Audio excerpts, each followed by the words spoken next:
right, people. Recap 2024 recap number 3. Top 10 movies of 2024.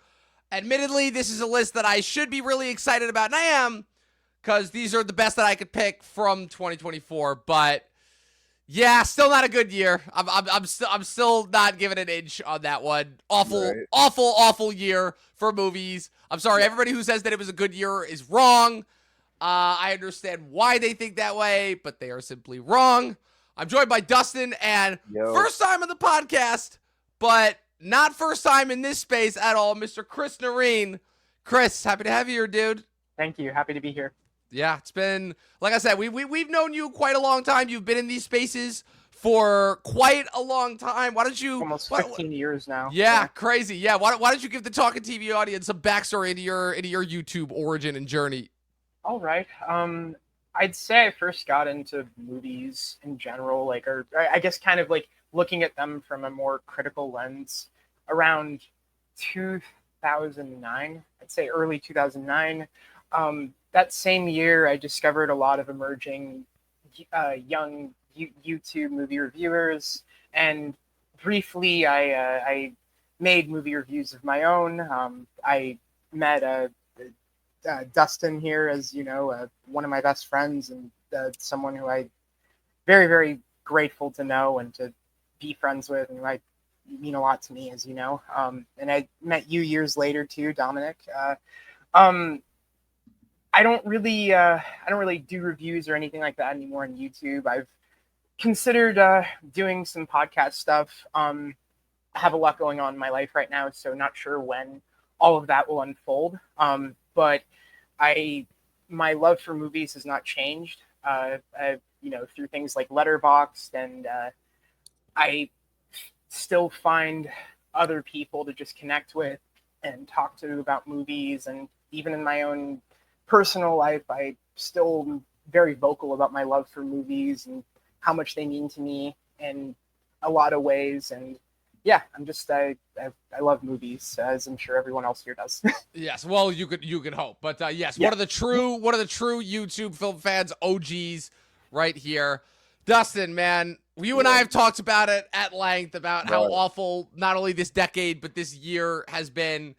Man, 2024 as a year. I did the worst of last week with Kristen, Mac, and Luke, and now we're here to do the best. But I feel like even with okay, these are the 10 best movies that we can come up with this year, but I still feel like there was a little bit of oh man, it felt like picking the best of just a really, really mediocre, awful batch. That's saying something considering that this is the decade that has all but killed film overall. I mean, yet again, there's 8.5s in my top 10.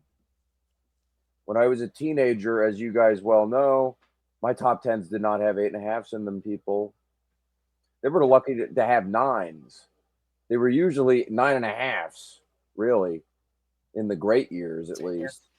But that's my point. Where I'm just saying, when I say a year, or we're saying at least, I know you guys, when you guys say a year is bad to me, you're not coming at me with a trollish kind of point of view. At least Chris. Because Dominic can be hyperbolic sometimes. But there's good movies every year. That's not the argument. That's the thing that people like to say. Oh, you think there's no great movies that came out in a said year? No, that's not what I mean. I'm just saying the year overall just pales into comparison to other years. And if you're comparing the films that come out in a certain year, a certain director comes out with a movie, and then you have to compare it to their other movies too from other better years. So that's where I'm coming at. When it comes to my top 10, I usually like to put the movies that I enjoy the most, and by the filmmakers, and some of them by the filmmakers at the peak of their game. That's what we can all hope for in our top 10. But yet again, I haven't had a 10 again. No 10s this year. No 10 at all yet for Dusty in the 2020s. So we're 5 years deep now. That's really alarming. And maybe that's playing part in my depression. But I don't know. I think it's a little bit to do with it. But There were some good movies this year, and we're going to talk about those. I get you had a lot of people that you wanted on for the worst of episode. I get it, and like, what else could I say? I mean, I would have had like a slightly different list in terms of like the movies because like so, I watch a lot of fucking bullshit every year, but like I don't know. I feel like I want to do worst of videos with you in years that actually are good. So Right. those lists would be like more interesting. Right, I yeah, don't because know. this year it's just like there was just so many to pick from, and half of them I didn't even end up watching because Yeah. I'm like I know this is gonna be shit from the trailer. Like, why am I gonna go out of my way to watch it versus something that like Yeah. could look interesting or have potential, and then just ends up completely shitting the bed? And like I'm really hard to remember when the last time it was that we had something like that. It's been a while because everything we've had for the last couple of years has kind of just been like Well, straight you up guys would bad. argue 2019. Like everyone, like a lot of people say 2019 is a great year, but I think that's another example of a year that got better as the year went on, especially in the fall, like especially around like October when we saw Uncut Gems. But like, yeah, like that year had like three, maybe four movies that I would call like modern classics. Which maybe that is a good year, a great year for some people, but I still don't. I wouldn't put it in the same sentence as like a 2014 or a 2013 or a 2010. Actually, Yeah.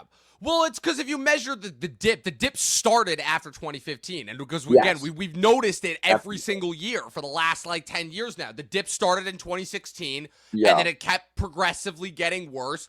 And you're right, because as much as I praise 2019, and I have praised 2019 as being a great year, again, all the great movies that year came out in the last quarter of that year. Yeah. And I feel exactly. that that's been a Most of trend. them. Yeah, Yeah, and that's been a trend that, for being 2020, where it was just we were lucky with what we could get. That's been, I feel like, a continuing trend.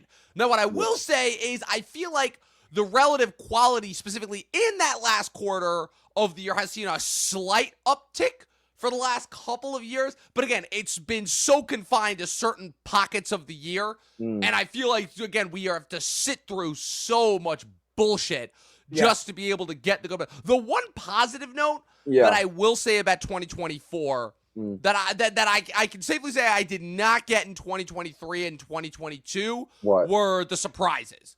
Because I will say, the thing that I feel like, with the exception of a couple entries on my top 10, a lot of them were surprises. Like, did not see The Substance coming.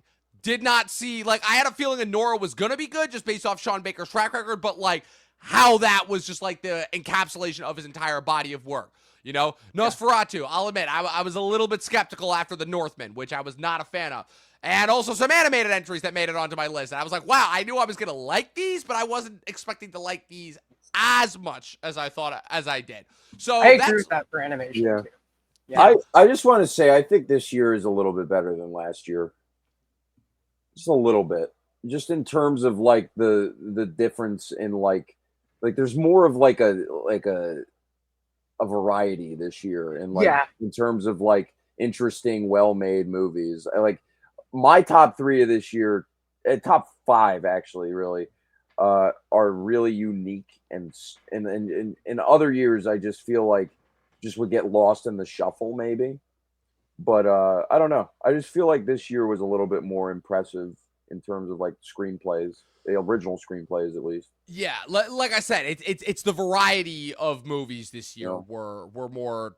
I feel like we're more interesting versus last year. It felt like we were getting inundated with like a lot, and a lot of it was really good. Like there was a lot of stuff last year that I really, really enjoyed, and there was just the fact that I felt like we were getting so much from so many great directors. Who that's the other thing also about 2023 as a year was that we had so many of like the best of the best director wise. Just contributing some of their absolute best. And we didn't have that this year, partially because, again, it was both the strike year and the fact that it was an in-between year. It's what I call, we get those sometimes where it's like we get these in-between years where it's like, filmmakers are like on pause or certain ones are, and usually this is where in previous years, we would get a lot of new talent. We didn't really get that this year, I would say. Not a whole lot of like, big new breakouts, I would say, with the exception of like a few. A lot of them, this was really the year that like I feel like a lot of directors who had been working consistently for the last couple of years really kind of hit their peak and their full point of maturation. You know, like I said, the interesting thing about Sean Baker and Brady Corbett being the two front runners for Best Director is that we've been following those guys for the course of 10 years, some longer, you know, depending on when the first time you saw Brady Corbett in a movie was, because he acted before he was directing. You know, and it depends on if you were familiar with Sean Baker's work before he kind of blew up with Tangerine Florida Project. But like that's kind of to me what I'm going to take away from this year is that. Chris, you got anything else to say before we get started? Yeah, I was gonna say I agree with different things that both of you said. I understand where you're coming from with how Dustin, how you were saying that this just this whole decade in general, like just in terms of the quality of film, it's definitely been a downgrade from a lot of the great years in the first half of the 2010s. Similarly to how you rate and rank films in your list, a lot of films, I should say, a lot of films in my top 10 list of the 2010s, I give 9, if not 10, if not even 11 or 12, 10 out of 10s. You know, it'd be rare to have a movie that's a 9.5 out of 10 on my lists. And this decade has been consistent for me every year in that I've given approximately 3 films, and no more than 3 films a 10. Except for 2022, I only gave 2 films a 10, and one of them I bumped after a rewatch. My favorite movie that year is Everything Everywhere All at Once. My second favorite movie that year is Babylon. I rewatched Babylon recently, and I bumped that to a 10. I think that film is amazing. But with so many movies, I've noticed just from this decade, they even like the great ones, there's just kind of like little flaws or little just things that don't feel as complete as a lot of the masterpieces that we got in the 2010s. Yet I do agree with what you're saying, Dominic, and you touched on this a little bit too, Dustin, in that I think this year, even if I agree that it is a disappointing year, as pretty much every year of this decade thus far and for film has been disappointing, I do think that it's an interesting year for movies. Like, there's a lot of films that, you know, love them or hate them, I think make some interesting swings. You know, a film like Queer, for example, like just the fact that that movie was made for $48 million and it's just Luca Guadagnino just basically telling like a very surreal story about William S. Burroughs that touches on themes of like sexuality and addiction and other things for $48 million is kind of insane.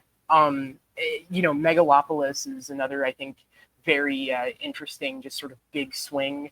But it's also worth noting that, you know, those movies, among others that we've loved or, you know, did terribly at the box office, it seems like a lot of, like, there's kind of like a bit of a disconnect in terms of the way that a lot of movie studios promote their films and how audiences respond to them, which in and of itself, I think is very depressing and very sad because, you know, I mean, I think we all can agree here that art that is challenging and innovative is always something that's a sight to behold, even if it always doesn't work.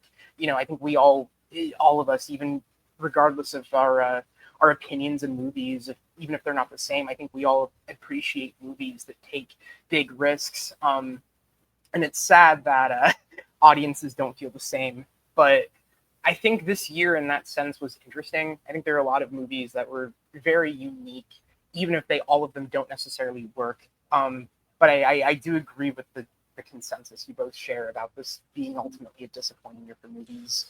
Yeah, so, and also since this marks the halfway point of the decade, I guess the real question is going to be over the course of the next 5 years will these next 5 years be able to pick up the slack? Because obviously, looking back, you could argue, these last 5 years you could attribute to COVID and the strikes and all that. Sure.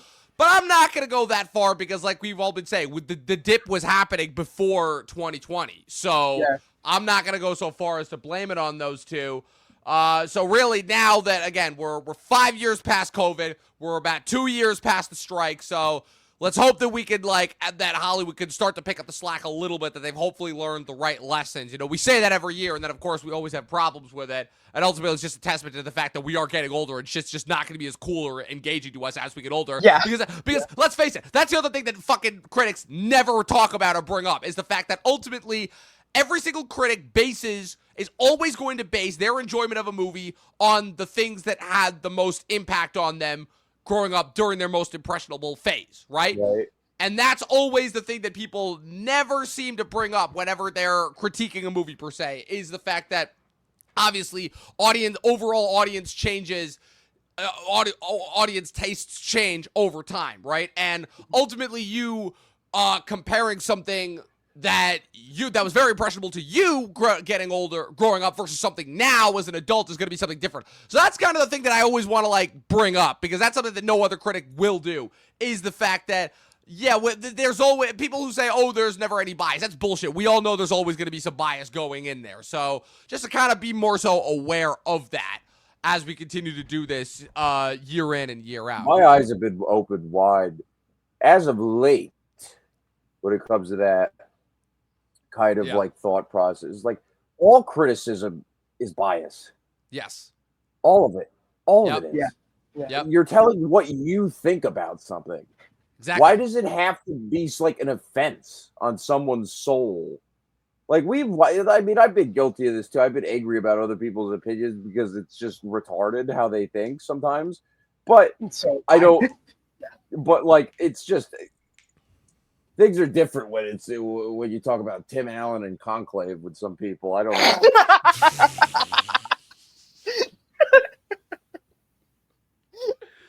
Oh man, and how that's not that great of a movie. Anyways, I have no knowledge at all about the technical aspect of filmmaking at all whatsoever. So I don't know. I think giving Tim my Allen opinion. has a pretty comparable filmography to Robin Williams. All right, let's get to these lists because it's late. Sure. All right, honorable mentions that we want to rattle off. Chris, go, then Dustin, then me. All right. I'll do 10 honorable mentions just really, really quickly. So, A Different Man, Real Pain, Bird. No, actually, I messed it up. Different Man, Real Pain, Better Man, Bird, Challengers, Dune Part 2, Exhibiting Forgiveness, Flow, His Three Daughters, Queer. Those are my 10 honorable mentions. Nice. I think that just kind of goes back to what I was saying about how I think there's just been some really truly unique cinema this year. Flow, for example, being a silent animated movie that relies it is told strictly from the POV of a bunch of animals finding each other and befriending one another in a post-apocalyptic time. Has one of the best scores of the year. I think that movie's just wonderful and really, really lovely. Different Man, I think, has an amazing performance at its helm. One of two amazing performances this year from Sebastian Stan. He's really terrific here. You have Better Man, which is a great atypical music biopic about Robbie Williams, played by a CGI monkey who's really voiced by John O'Davies, who gives one of the best voice performances of the year. He's terrific. Challengers, I loved. Dune Part 2, I thought was great. His Three Daughters, Natasha Lyonne, one of my very favorite performances of the year. She should be sweeping the Best Supporting Actress category. It's I'd say one of the top 5 performances of the year. She's amazing here. And Bird, I thought, was a really lovely experiment from Andre Arnold. Exhibiting Forgiveness, I thought, was a very just beautiful, cathartic movie about dealing with childhood trauma. Queer, I really, really enjoyed because of Daniel Craig's performance, especially, and just the filmmaking.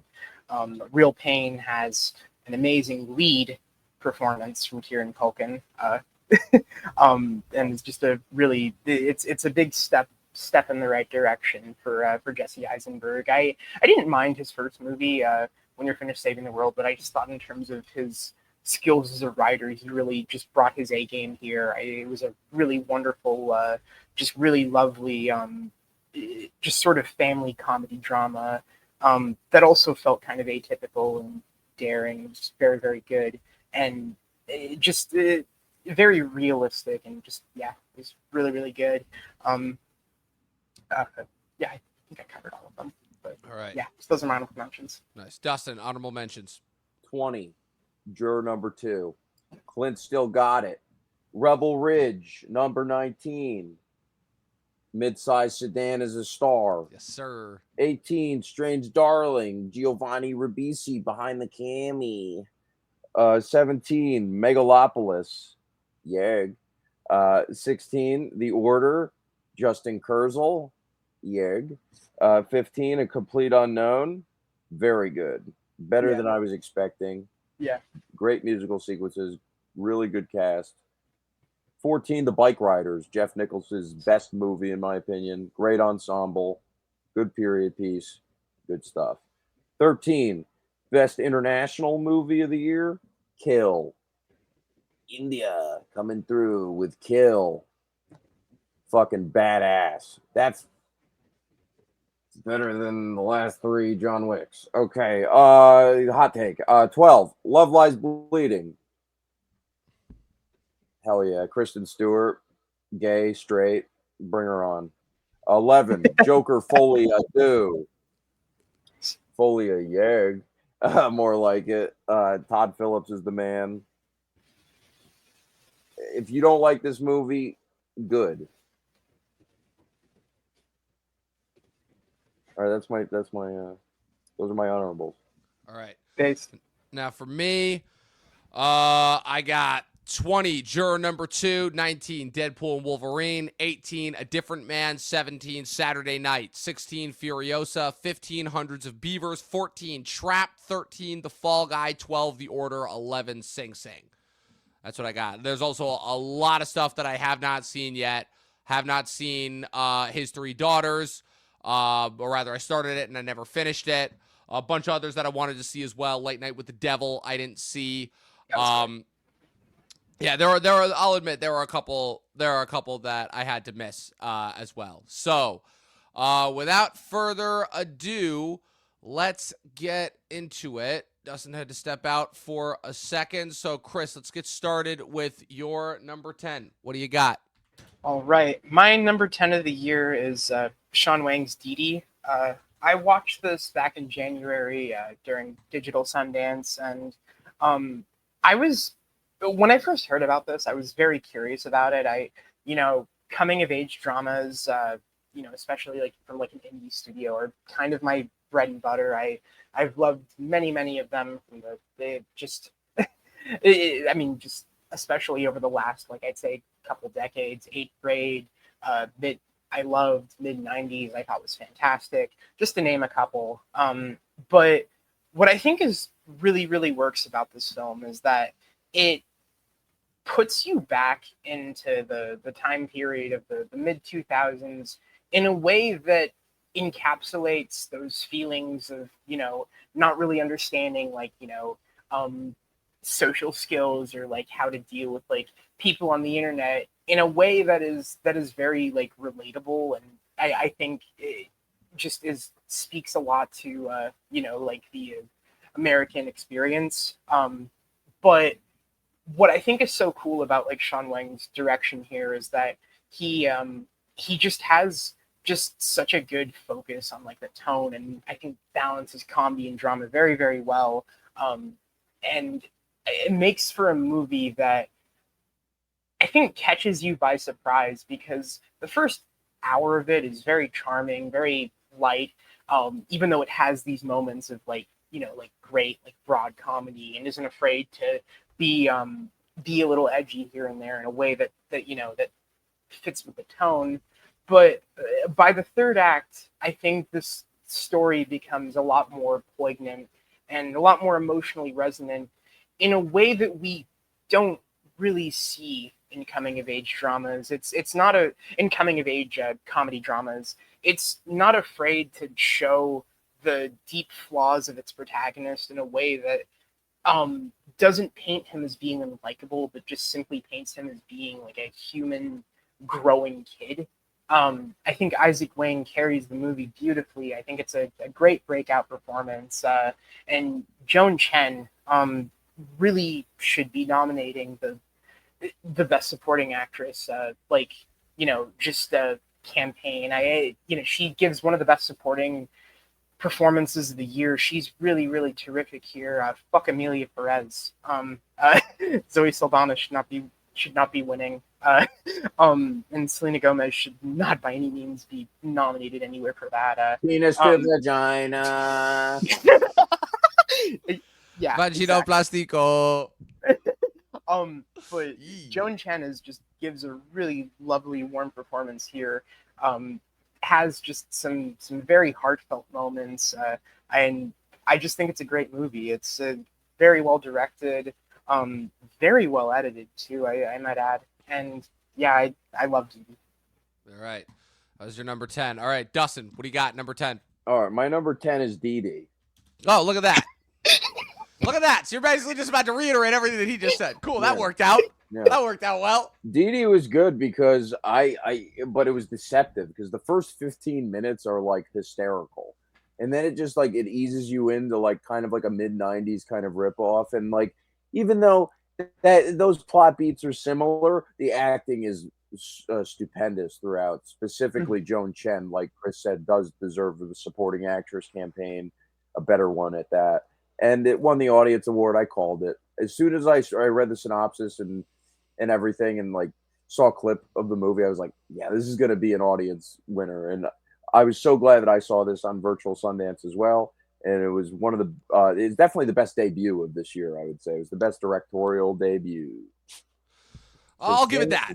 I'll give it that. For me, the reason why it didn't make my top 10 or honorable mentions is because, again, I saw it and I'm like, I saw this already. It's mid-90s. I get it. It's a decade later. It's in the 2000s. I get how that's relatable. I'm like, but it's mid-90s, except with a less likable lead and a mother figure who has more screen time and is actually like a real character. And I'm like, I almost wish that this movie had been about the mom, not about the kid. It's a slightly different tone, though. Slightly different, but overall, yeah, it was a lot more. It was a lot more funny. But like, there were certain sequences that literally felt like they were just ripped out of mid-90s, like to an egregious point for me. In the second act, I do agree with that. Just in terms of like when that like plot, kicks the story in, when he finds like all like the skater kids. I guess for me, and I'm not trying to dismiss your argument or anything, but I think for me, what separates it from that, and without spoiling anything for anyone who's watching who hasn't seen Dee Dee, is what the movie does with that storyline in the third act and how it kind of subverts that. Sure. In a way that I think, I guess for me, I thought was like very, I thought like it brought the movie together for me, as I kind of mentioned earlier, but I get where you're coming from. Sure, yeah, and all that does is add more fuel to my fire. The argument is you're like, because you're right, I do like the direction that goes. That did take a turn that I wasn't expecting, and again, it just makes me wish, and I'm like, man, I wish this could have been about the mom, because she's such a more interesting and more sympathetic character than this piece of shit kid. All right, so going on to my number 10, queer. I have this phrase where every time Luca makes a batshit weird movie, it's guaranteed to make my top 10 of the year. Because Suspiria made my top 10, Bones and All made my top 10, and now Queer made my top 10.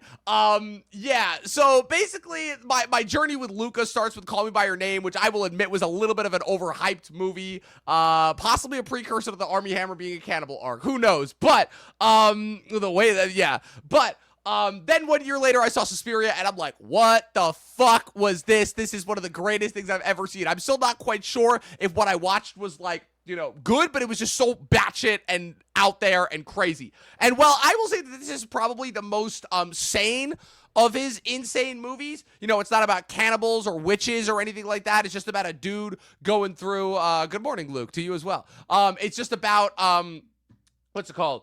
It's just about, again, it's supposed to be William S. Burroughs, even though it's not really. Just basically boozing his way through Mexico City, picking up different young lads to sleep with. It's literally like the anti-James Bond movie, James Bond, where it's almost like, oh, if James Bond just retired and just got hooked on heroin and was extremely, extremely gay. And he hooks up with Drew Starkey from Outer Banks. James Bond? James Bond, exactly.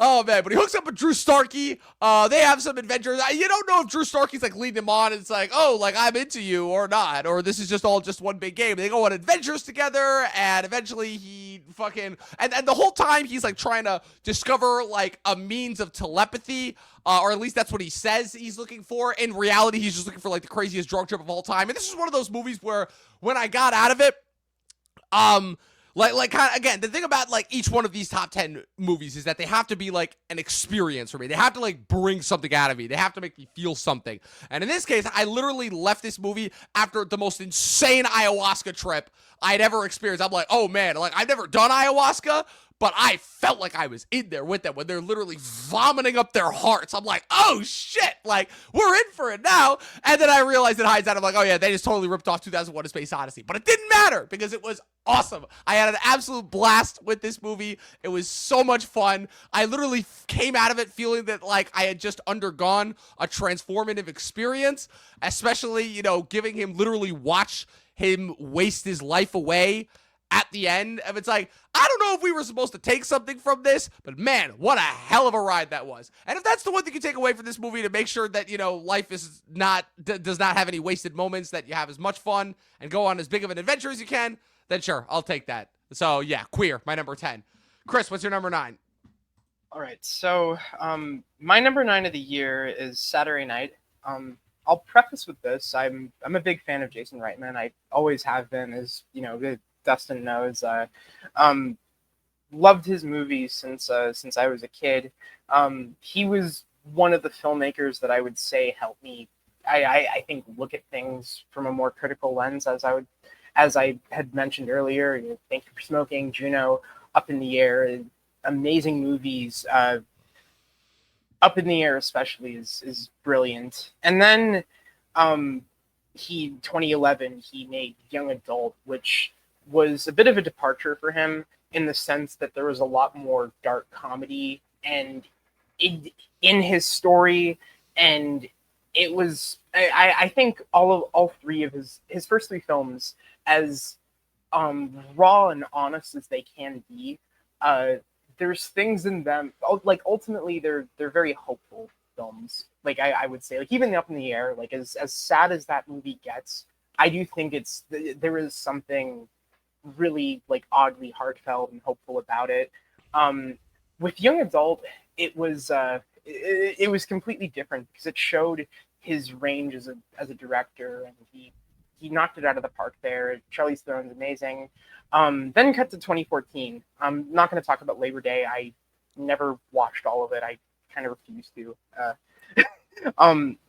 Men, Women, and Children comes out, gets a 33%, I want to say, in Rotten Tomatoes. The film that's deeply hated, and it's one of my favorite films of all time. Not only is it my favorite Jason Reitman film, but it sits comfortably in my top 30 favorite films of all time. And everything he made after that, you know, Tully and The Front Runner, and Ghostbusters Afterlife, I thought were all different extensions of good, different variations of good. But I was waiting for him to just sort of make a movie that showed that same sort of like raw, like versatile, like energy that he had on display throughout his early career, and that continued to evolve with films like Young Adult, Men, Women, and Children. What I think works so well about Saturday Night is from the very beginning, it's very apparent that he did his research and he studied his history into the makings of you know, this iconic show. And while not all details of it are necessarily fleshed out or touched upon perfectly, he really captures the spirit of that time in a way that feels timeless.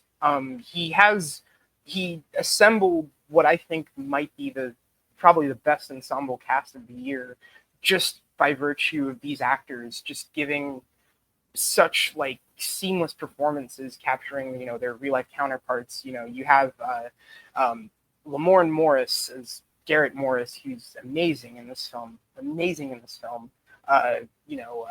Gabriel LaBelle in the lead as Lorne Michaels, giving another performance that shows his range as an actor, as an emerging actor. He's terrific here. And then people like Cooper Hoffman, Matt Wood, Corey Michael Smith, Tommy Dewey, many actors just show up and bring so much to this film in a way that just reminds you of how special the filmmaker Jason Reitman is. I think this has some of the very best editing of the year. I think it's beautifully written. It has a terrific script that should be in the conversation for best original screenplay.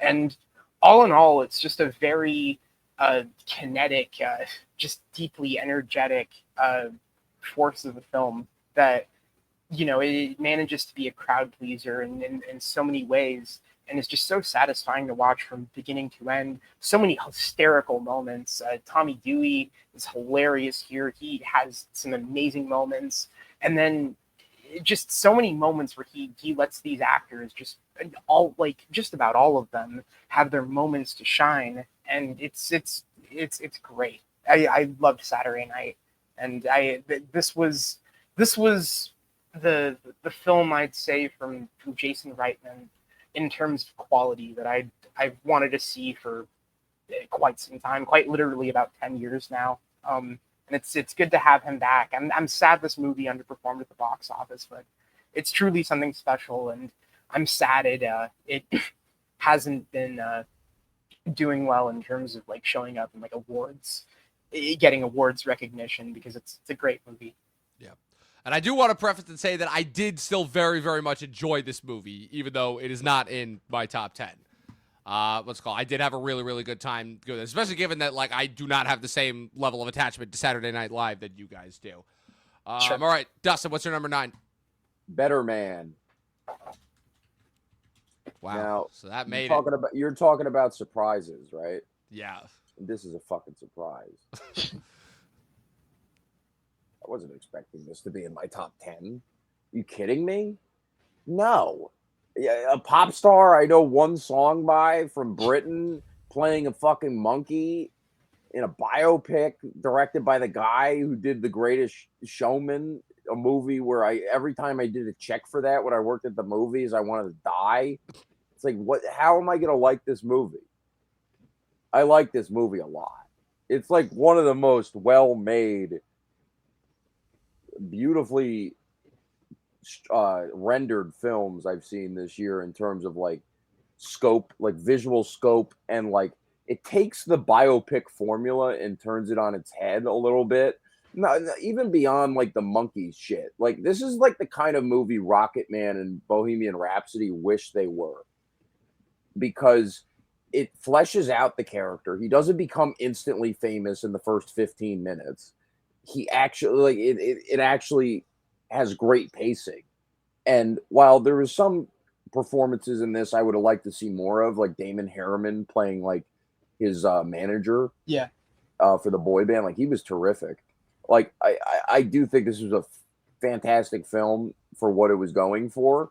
It's very, very good, and I think it's going to benefit from rewatches as well. And I think John O'Davies was exceptional with his. I think he did like all the motion capture for it. I'm pretty sure, but Robbie Williams is very likable. Comes across as very likable, and his music is pretty good. So I like the soundtrack. Looked good. Really, really entertaining. Biggest surprise of the year. Better Man. Dustin, so I know that they said that the reason as to why he made himself a CGI monkey was because he always saw himself as lesser evolved. But did they ever like acknowledge in the movie that like, oh, you're a monkey? It's just like interacting and sing with it. They never do that. No, they never once acknowledge that. It's a metaphor. It's a metaphor. I know that it's a metaphor, but still, like that's the sort of shit that just like fucks with my head, like nonstop. Like even if it's totally metaphorical. If you know it's a metaphor, then you shouldn't be surprised that. Well, like for example, right? If they were, for example, right? If they were to cut to like a perspective of the other characters and they saw him as human, but like he sees himself as the monkey, I don't know. That's just the sort of thing where it's like it's a little bit. He's a monkey from frame one. Yeah, no, that would mess with my head too much. Like I would like that's just how my brain works. I would just constantly be like, why a monkey? I don't get it. You sent me that, and then like a few weeks later, I saw that the director came up with that idea. Really? That Michael Gracie brought the idea to Robbie Williams, and Robbie Williams was like, "What?" Okay. So it That's wasn't what I even heard. Robin Williams' idea. That's even crazier. Yeah, Robin He's- Williams. he's- Oh yes, I'm a better man. Yes. Oh yes. Ooh. That would even make more sense if it was Robin Williams. Like that Oh, would make Robin Williams. total sense. Oh yes. I'll Let me entertain you. Yes. I'll just say something really quick to add to Dustin's point about that, though, because it's, it was in my honorable mentions, very close to my top 10, probably like my number 12 of the year, I would say. I saw it with my friend Sam, who he also voted in NIFA, and he really, really enjoyed it, but he kind of had that same sort of like, he pretty much had the same issue that you think, Dominic, that you're going to take with it, even though he thought it was like a really good movie.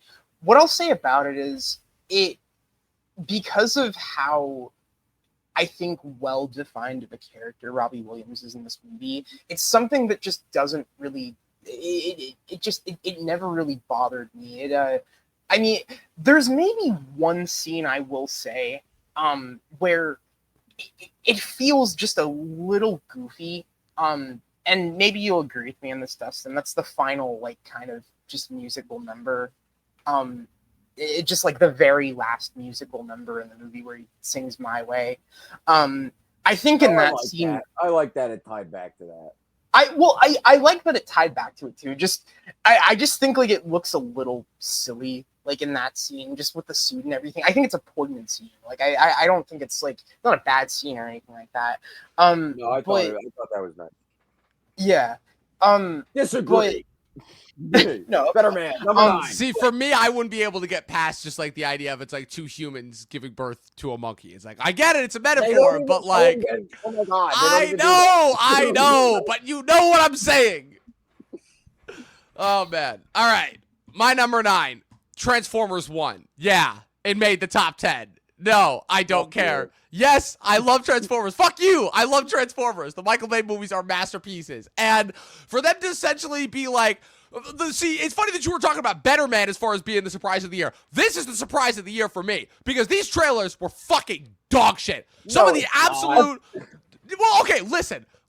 In terms of the sense of like me going from being like, wow, these are some of the worst trailers I've ever seen, even though the animation looked cool, like those trailers were so bad that I'm like, wait, like people are saying that like the Michael Bay movies are going to be worse than this.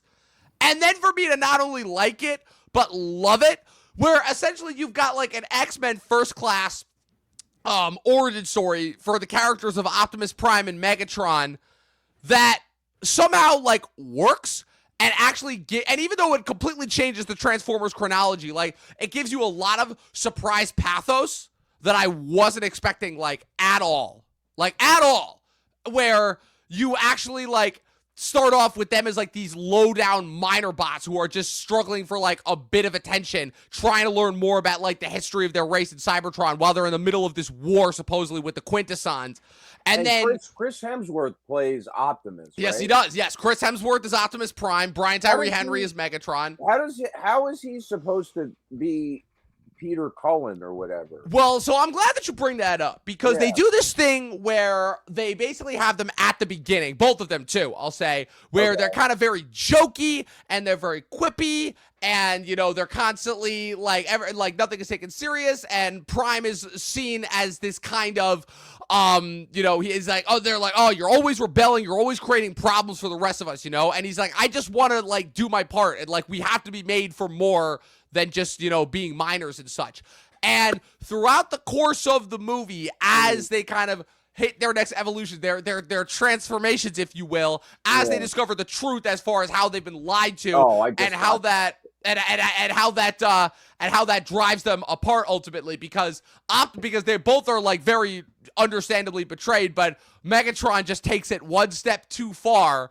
And by the time they like become the versions of Optimus and Megatron, it's very subtle how their performances change over the course of the movie. Oh, that's kind of cool. But by the time they end up, like Hemsworth is not at all doing an impression of Cullen, but by the time it ends, you're like, okay, like I kind of see how he's become Optimus Prime. And the same with Brian Tyree Henry, who gives one of the best voiceover performances of the year. Like when he when he takes the one T-Cog and puts it in his chest and becomes like Megatron at the end, and he has the famous "I am Megatron" line, and the fact that there is almost like no like additional effects that are put on, that's just the power of Henry's performance. Like that shit like sent goosebumps up the back of my neck. That's how fucking good it was. On top of the fact that it is stellarly animated. It's directed by Josh Cooley, who directed my least favorite Toy Story 4, but Good.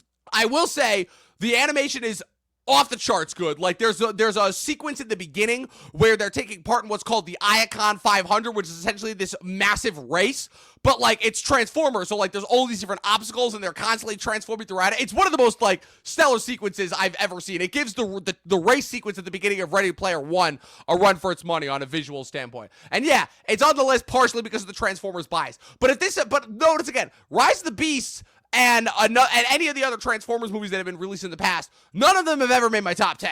None of them. Not one. Better not years. one. Better years, yes. But, so, it's the Transformers bias combined with the fact that this surprised me in terms of, again, I thought this was going to absolutely suck. And not only did it end up being good, but it actually ended up being really fucking good. And I came out of it being like, wow, I was not expecting that. So that's why it's on the list. Number 9.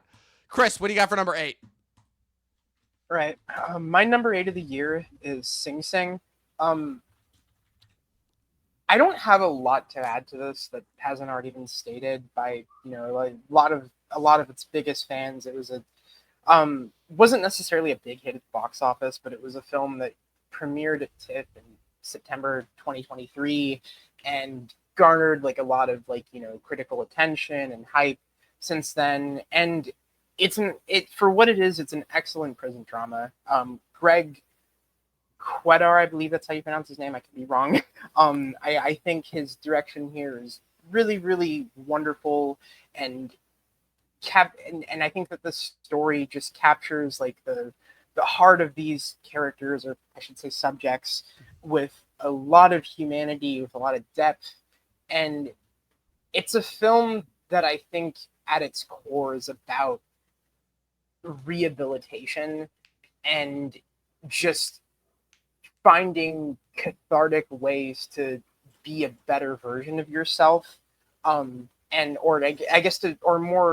say like more so finding ways to just sort of like escape the demons, if you will, and things that bring you down. And I think when it comes to that, I think this movie really, really works. Coleman Domingo gives his best performance thus yet. He is amazing in this film and deserves all of the attention he's gotten. I'm rooting for him to get a Best Actor nomination. Seems pretty obvious he will, and it's going to happen. He's amazing here. Really good ensemble. I think everyone in the supporting cast works very, very well here, even though a lot of them are playing, just like essentially versions of themselves. Clarence Macklin is very good here. Sean San Jose, I think it gave a performance that I think got very slept on. I think he's wonderful in this film. Sean Dino Johnson, great ensemble, and it's beautifully shot. It has that kind of that sort of like cinematography that's very evocative of prison dramas you'd see in like the I'd say like late 70s or early 80s, that kind of thing. Films like Papillon, Midnight Express, things like that. It's a wonderful movie. It's one of my favorite movies of the year. Number 8. Hot take: Sean San Jose should have been getting the supporting actor attention that Clarence Macklin's been getting. Agreed 100%. Yeah, I agree. I think Clarence Macklin's like, I think it's a really, really good performance. Don't get me wrong, like he's damn good in the movie. He peaked in his first Dustin, scene. you called it. Peaked in the first. What? Yeah. When he's intimidating Johnny Simmons. Yes. That's who I didn't even recognize. That's Johnny Simmons. That was insane. It's crazy. It took me a second to be like, oh my god, that's Johnny Simmons. Yeah. That was wild. Wow. Scott Pilgrim vs. the World was a long time ago. All right, Dustin. Highlights out of her hair. You punched the highlights out of her hair. Dustin, what's your number 8? People used to call me Johnny Simmons. It was weird when Jennifer's Body came out. You don't look anything like him. Like anything. That's what I was saying. Tell that to the girls at the bus stop. I don't know what to tell you. Number 8, The Substance. All right. Woo. Let's go. On the outset, is it really a Dusty movie? I don't know. Put Demi Moore in it. Anything's a Dusty movie. I fucking love her. I'd ask her out now. You know what I mean? But like, I love Demi Moore in this movie.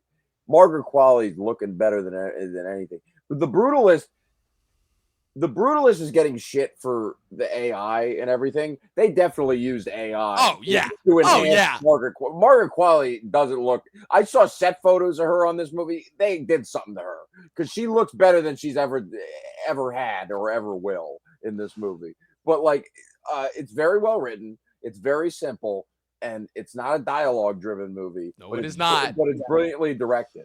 And the Demi Moore scene that everyone's talking about, her in the mirror, trying to prepare for that date with that dorky guy that she knew from high school, like that's one of the best scenes of the year. Like that's probably a top 5 scene of the year. Yeah. So I can't deny that, a spot in my top 10 just because Demi Moore really drives it home. I think the last 20 minutes gets a little too crazy and goes a little too far into the metaphor, I think. But the ending itself, I feel like it was a great, wrap around and like a good, tie into the beginning. And I always like endings like that if they really land them. And I like the story and characters in between. And I think it nailed it. So The Substance is my number 8. Fuck yeah. Really happy that made it onto your list. My number 8, The Apprentice. The best, I would say, statement, explanation, examination of how people become evil. Like, I think this is one of the best instances of showing, forget that this is a movie about Trump, right? Just take that out of the equation, right? This is one of the best instances I've ever seen of how people become evil over time. Nobody's born evil, They may have some intentions that can be exploited and corruptible over time, but nobody's ever born evil. Like the version of Trump that we're watching in this movie at the beginning, portrayed by Sebastian Stan, it's just somebody who's looking to show off and be somebody in New York City. Like, I know 15 guys that are like that, Like, now, obviously, you place him under the influence of the devil himself, in this case, Jeremy Strong's masterclass performance as Roy Cohn, the best version of Roy Cohn that I've ever seen in anything on screen. And this is, again, following up fucking Al Pacino, who played him in Angels in America, the miniseries. Strong blows him out of the fucking water, just in his kind of ode to Kendall Roy, if you will, that is just so much more magnanimous, so much more dead-eyed. I'm like, in my mind, Strong's performance in this movie is, I'm like, oh, this is Kendall. What would have happened if Kendall had gotten Logan's position? He would just become so soul-suckingly evil that you just can't see any of the humanity left in him, to the point where, again, you almost see this transference happen. It's a couple different points, right? The first point being when Trump and Cohn succeed in getting the loan, which Trump's dad was fully not expecting him to. And after that, you slowly start to see Trump's dad, wither away and lose his memory in front of him. And the other instance is right at the halfway point when Trump really starts to become something and he really starts to evolve into the Trump that we know. And you just start to see Cohn just wither away as the AIDS starts to get the better of him. Like the scene between the two of them when Cohn comes to confront him about Trump kicking his boyfriend out of the Hyatt, I was like, masterful work. This is what I want in my movie. Sebastian Stan in this movie, the thing that I love about him is that he's not doing a Trump impression. It seems like he is, but he's not. It's just the fact of, again, we're coming off of, Trump has been the most public figure for the last 8 years, so it's pretty hard to, not have a really good basis for his mannerisms and such, but it's the lips and the hand movements and the constant repetition. Like, Trump repeats himself all the fucking time. Like, I don't know if that's just a New York thing or that's a him thing. He repeats himself all the fucking time. And Sebastian Stan nails that. And the way that he keeps that really subdued at first, but then increases it as he becomes like the caricature Trump that we know by the end. But like by that point, he's just completely sinister and evil. Like, and also, Dustin, I know that you have gripes for them not playing the Celebrity Apprentice theme song. I do too, but I will say that how they kind of modeled the look of the movie and specifically the score of the movie after Scarface, it was masterfully done. The funniest thing about this movie is how they released this movie thinking that it would be like, it would convince enough people to not vote for Trump, and then it completely ended up blowing up in their face, where it ended up kind of in a weird way being a pro-Trump thing, where it almost worked, I feel like, in a way that like Wolf of Wall Street did, in terms of it was supposed to be like a message against this guy, but it ended up like causing 1,000 people to like be like, no, I kind of want to be like that guy more. You know, I don't know if that's like exactly the best metaphor, but I think you guys are seeing where I come from. Like I said, it's the fact that this is as good as it was and it's this low on the list shows how much I loved my previous entries. But yeah, number 8, The Apprentice. Chris, number 7. I'll just say really quick. Yeah, The Apprentice wasn't in my honorable mentions or anything, but I did think it was like a damn good film, and I completely agree with you on the Jeremy Strong performance, especially. He should be sweeping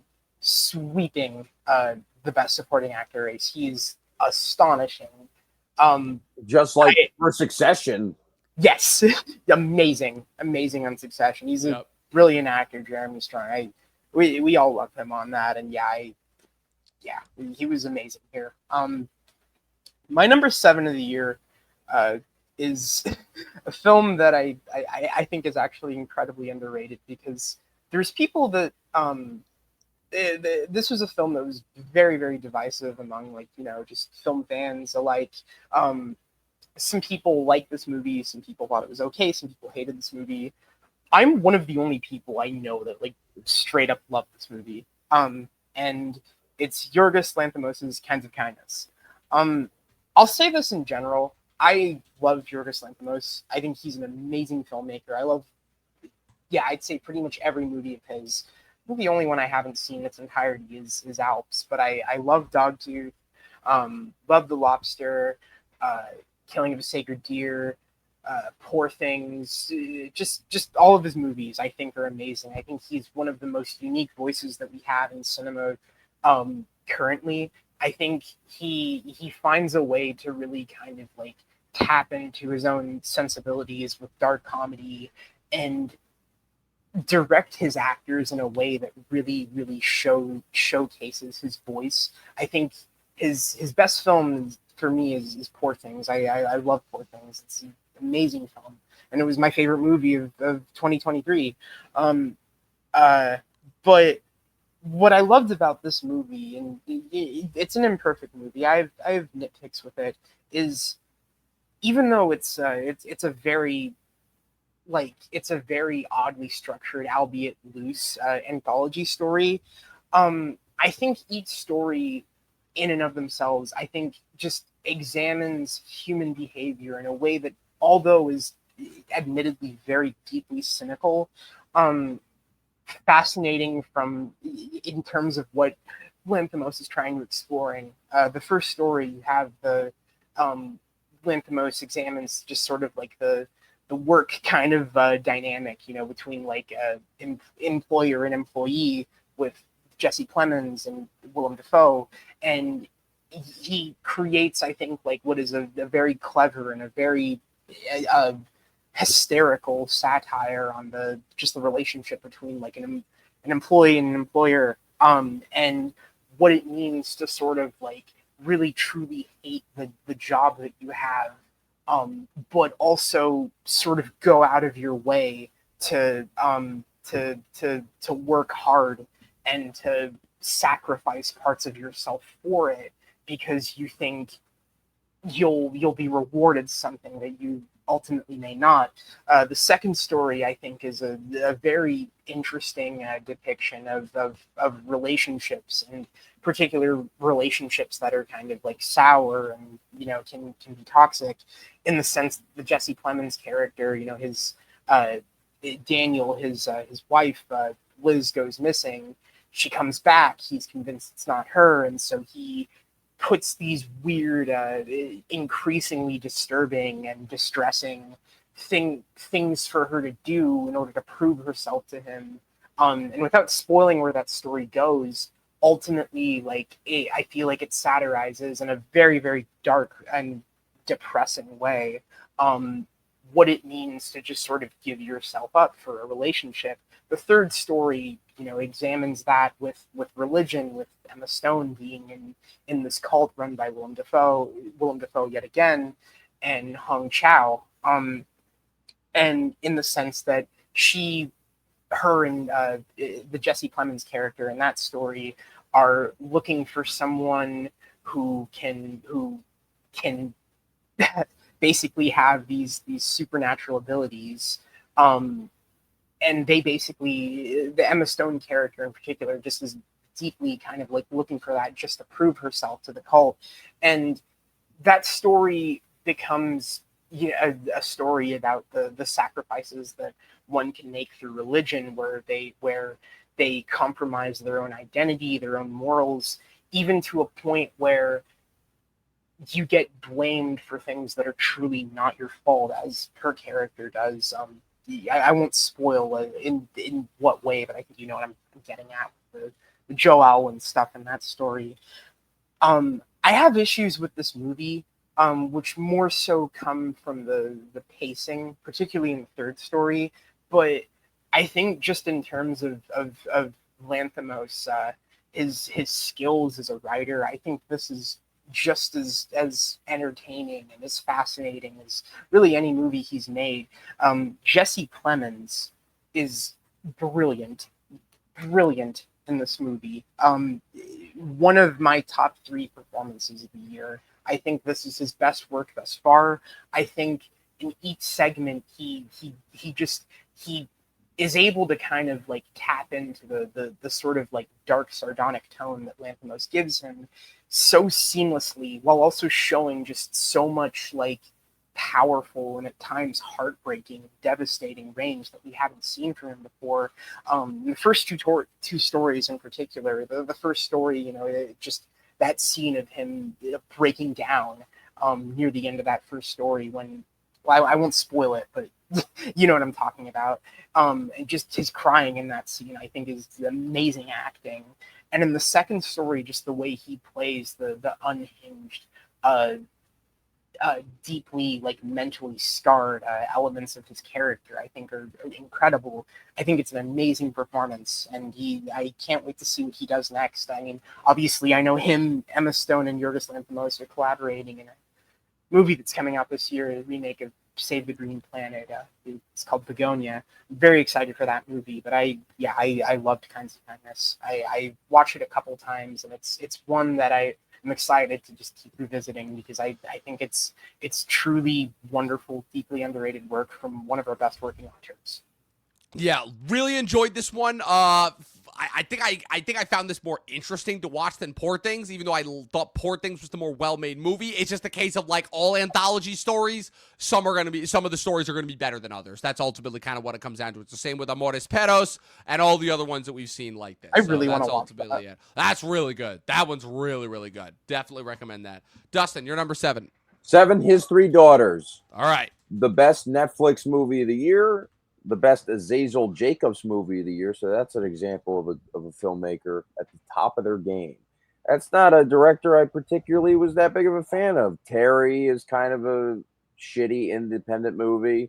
French Exit is a movie I put off for a while, with a movie where Tracy Letts plays the dead husband who's a cat. Lucas Hedges, one of the last movies Lucas Hedges was in. But yeah, His Three Daughters. 3 daughters are coming to see their dad right before they died, played by J.O. Sanders, and the daughters are played by Carrie Coon, Natasha Lyonne, and Elizabeth Olsen. 3 people I really want to have sex with, especially Natasha Lyonne, who's amazing in this movie, and Elizabeth Olsen is one of the hottest people of all time. But Jovan Adepo, every movie I see that fucking guy in, I'm just like, he needs to be the next big thing, because he can like transform into anything. Like, he's a little pudgier in this than he was in Babylon. It's like he transforms, like he's a chameleon. Like he's like a British actor who can just disappear into like American accents, like any region. He's brilliant, and I think he deserves a lot more credit. I think it has one of the best screenplays of the year, hands down. These feel like real people, real characters. It's not going for like a gimmicky kind of a tone. It's a real story, and it's a real heartbreaking, at times hilarious drama with some of the best performances of the year. So His Three Daughters, Netflix, good fucking job. Awesome. Yeah, I still got to finish this. I made the mistake of watching this while I was high out of my mind at like midnight, and I think I made it like 15 minutes in. Not even. Natasha Lyonne, still don't know where I stand with her. I like the other two. I love Carrie Coon and Elizabeth Olsen, obviously. Natasha Lyonne's one I'm still kind of curious on. Nope, didn't watch Poker Face. For me, I'm still trying to figure out. I'm like, okay, does she have anything other than the accent? Does she have anything Russian else? Doll? I watched the first episode of Russian Doll, and I'm like, all right, she's great. Oh, fuck you.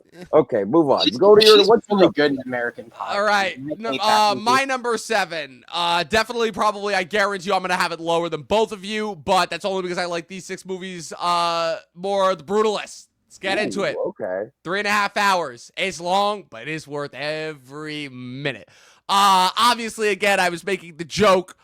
Up until I saw the movie, like, oh, it's a sequel to The Pianist. It's a sequel to The Pianist. Oh, he's a Holocaust survivor. It's a sequel to The Pianist. Like, why do we care? Then I saw it, and I'm like, oh, this is nothing like The Pianist at all. This is not about somebody who survived the Holocaust. This is about somebody who is trying to make a new life for themselves that just gets unabashedly abused and taken advantage of by the rich class. This is the true immigrant story in America. You come here looking for a better life, you get fucked in the ass and used unbelievably so by the rich higher-ups to get what they want from you, and then you get cast out to be forgotten, and you have to make your own way, more than likely retiring back to the place where you came from years ago. I'm being very, very hyperbolic here, but no, this is one of the best of the year. Brady Corbet had one of the most explosive, if you will, directorial debuts. I really gotta stop with this. I'm gonna get myself in trouble. A couple with Vox Lux back in 2018, and he decided to follow that up with a massive, massive epic that is his tribute to the likes of Coppola and Sergio Leone. And once again, it is another story about America. And kind of but more so, I would like to think more so about the tragedies. And that helped establish the foundations upon which this country was built upon.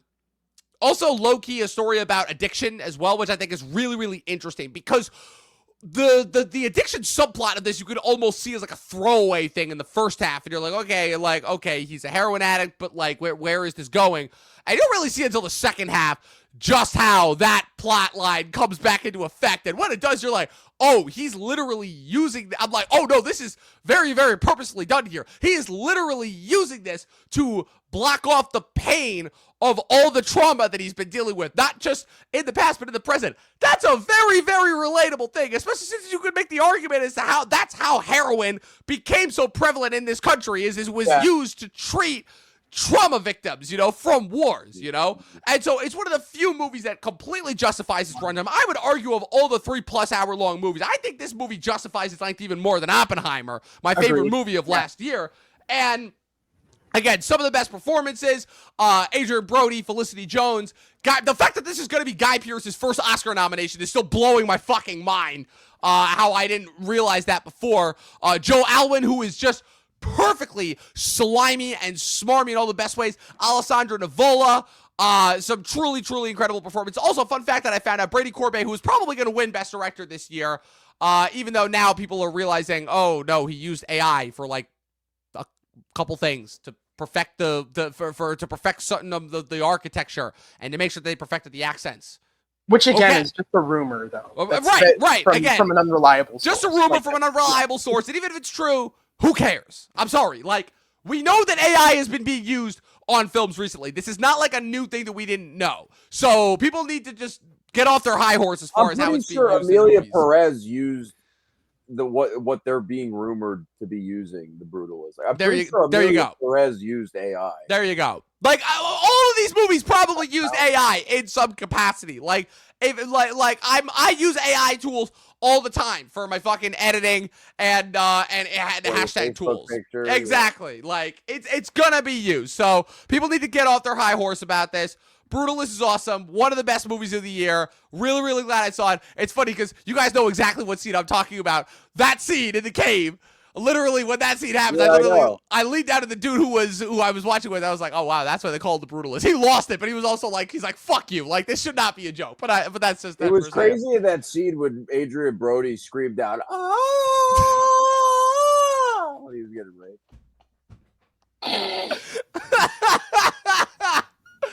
Oh my god, All right, we're my all number going to 6 of the hell. year. Yeah, your number My 6, number 6 Chris. of the year is Nosferatu. It's directed by Robert Eggers. Ever since he emerged back in 2016 with The Witch, I've always kind of admired how just his sort of appreciation and attention to detail for the time periods in which his stories are set. I think he's a great director. I really enjoy all of his movies. The Witch, I thought was terrific. The Northman, I thought was great. The Lighthouse is fantastic. And Nosferatu is no exception. I think that this is above and beyond the best thorough horror film of 2024.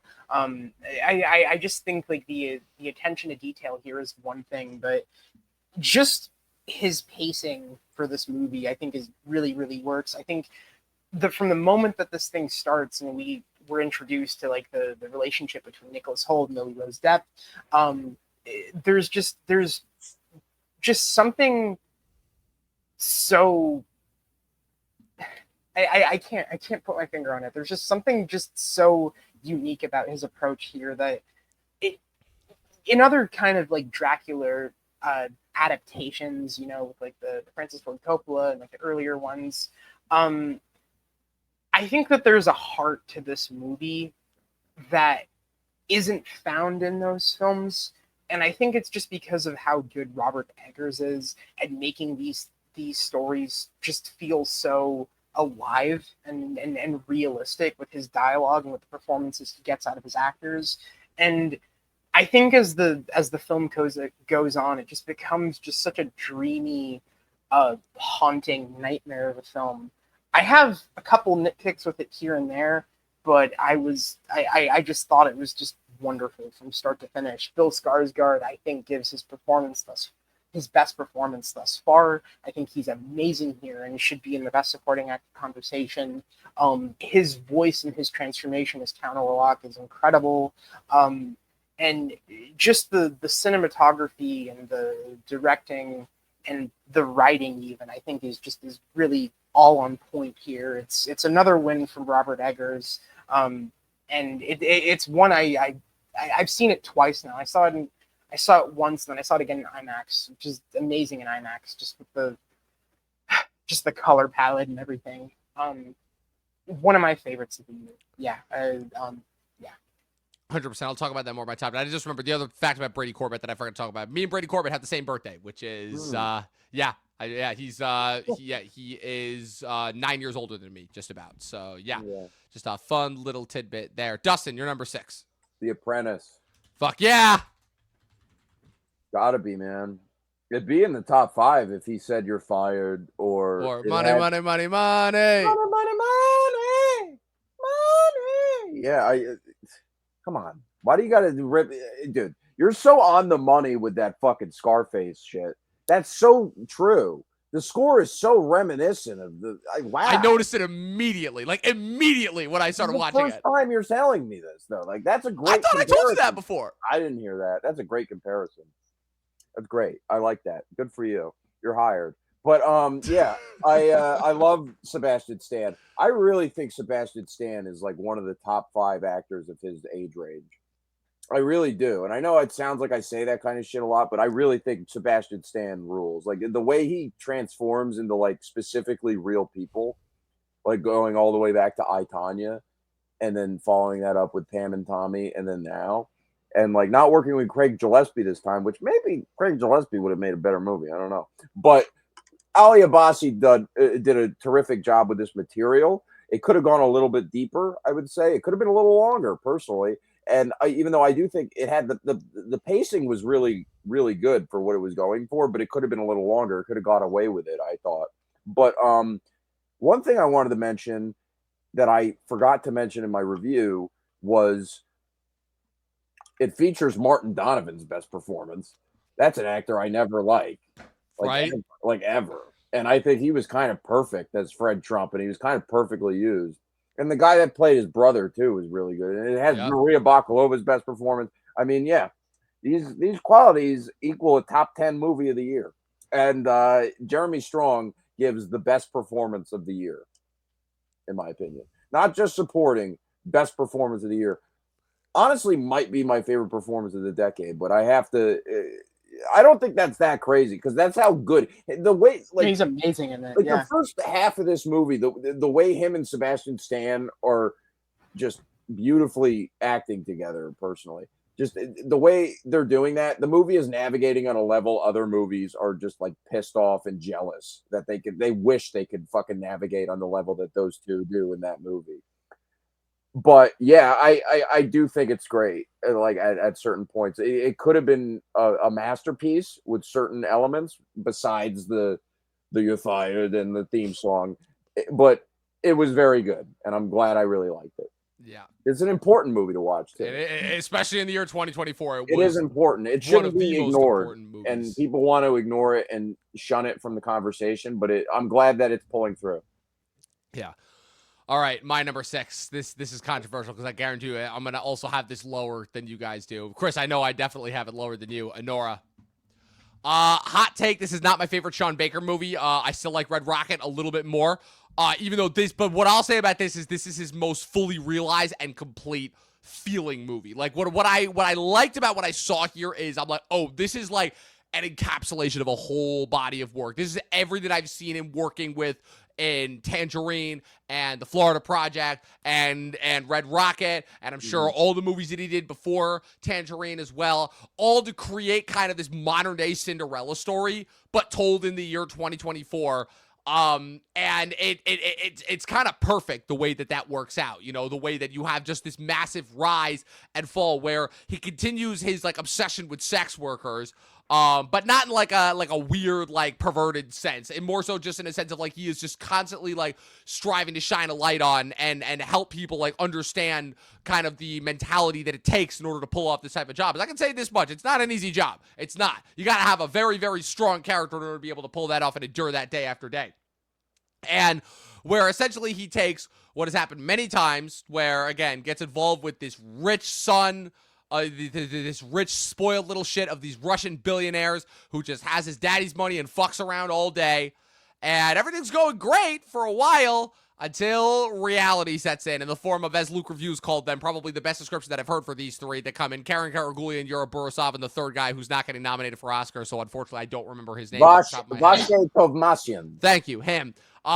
Show up and a sequence of events that proves to be more and more ridiculous as time goes on. But the thing about the second half that's so poignant is there's a realism in the ridiculousness, where it is a series of just continually escalating ridiculous things that are funny to watch, but there's this increasing feeling of, oh, this is the reality constantly knocking through and knocking through and knocking through and knocking through, and it's getting harder and harder and harder, and then at the end the glass just shatters.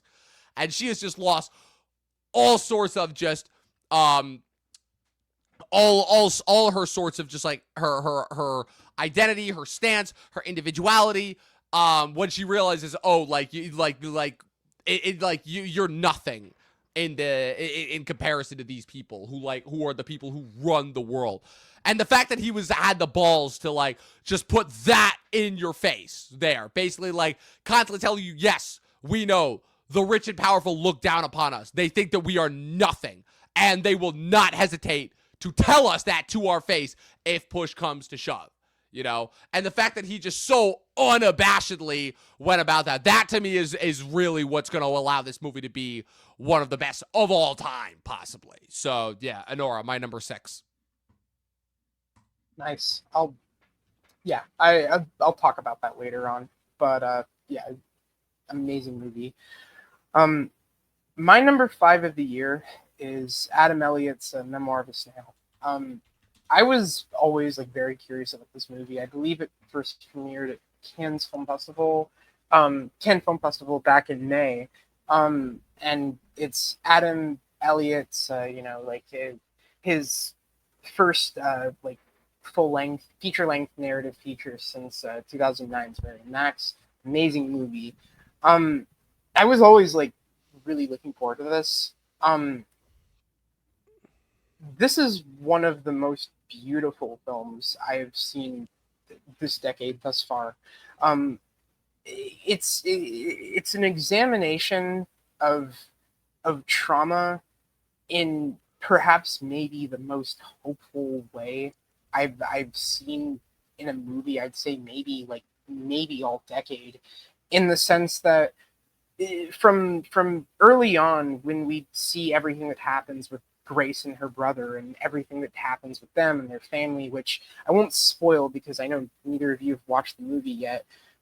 Our hearts break for this character because of just how much unspeakable tragedy that's been put upon them. But what I think makes this movie so unique and so special and really pushes it out of being melodramatic or manipulative territory is there's something just so truthful about the direction. I understand that this story was at least semi autobiographical, with some things that like Adam Elliott went through as a kid and like his upbringing and stuff like that. But nothing about it ever feels disingenuous. And as the story progresses, we just, our hearts continue to just break for this character going through trauma after trauma. And I won't say what any of those traumas are because, like I said, I highly recommend this movie and I don't want it to be spoiled for either one of you. But it all culminates to a point where you understand that this movie has just such a deeply cathartic point to it.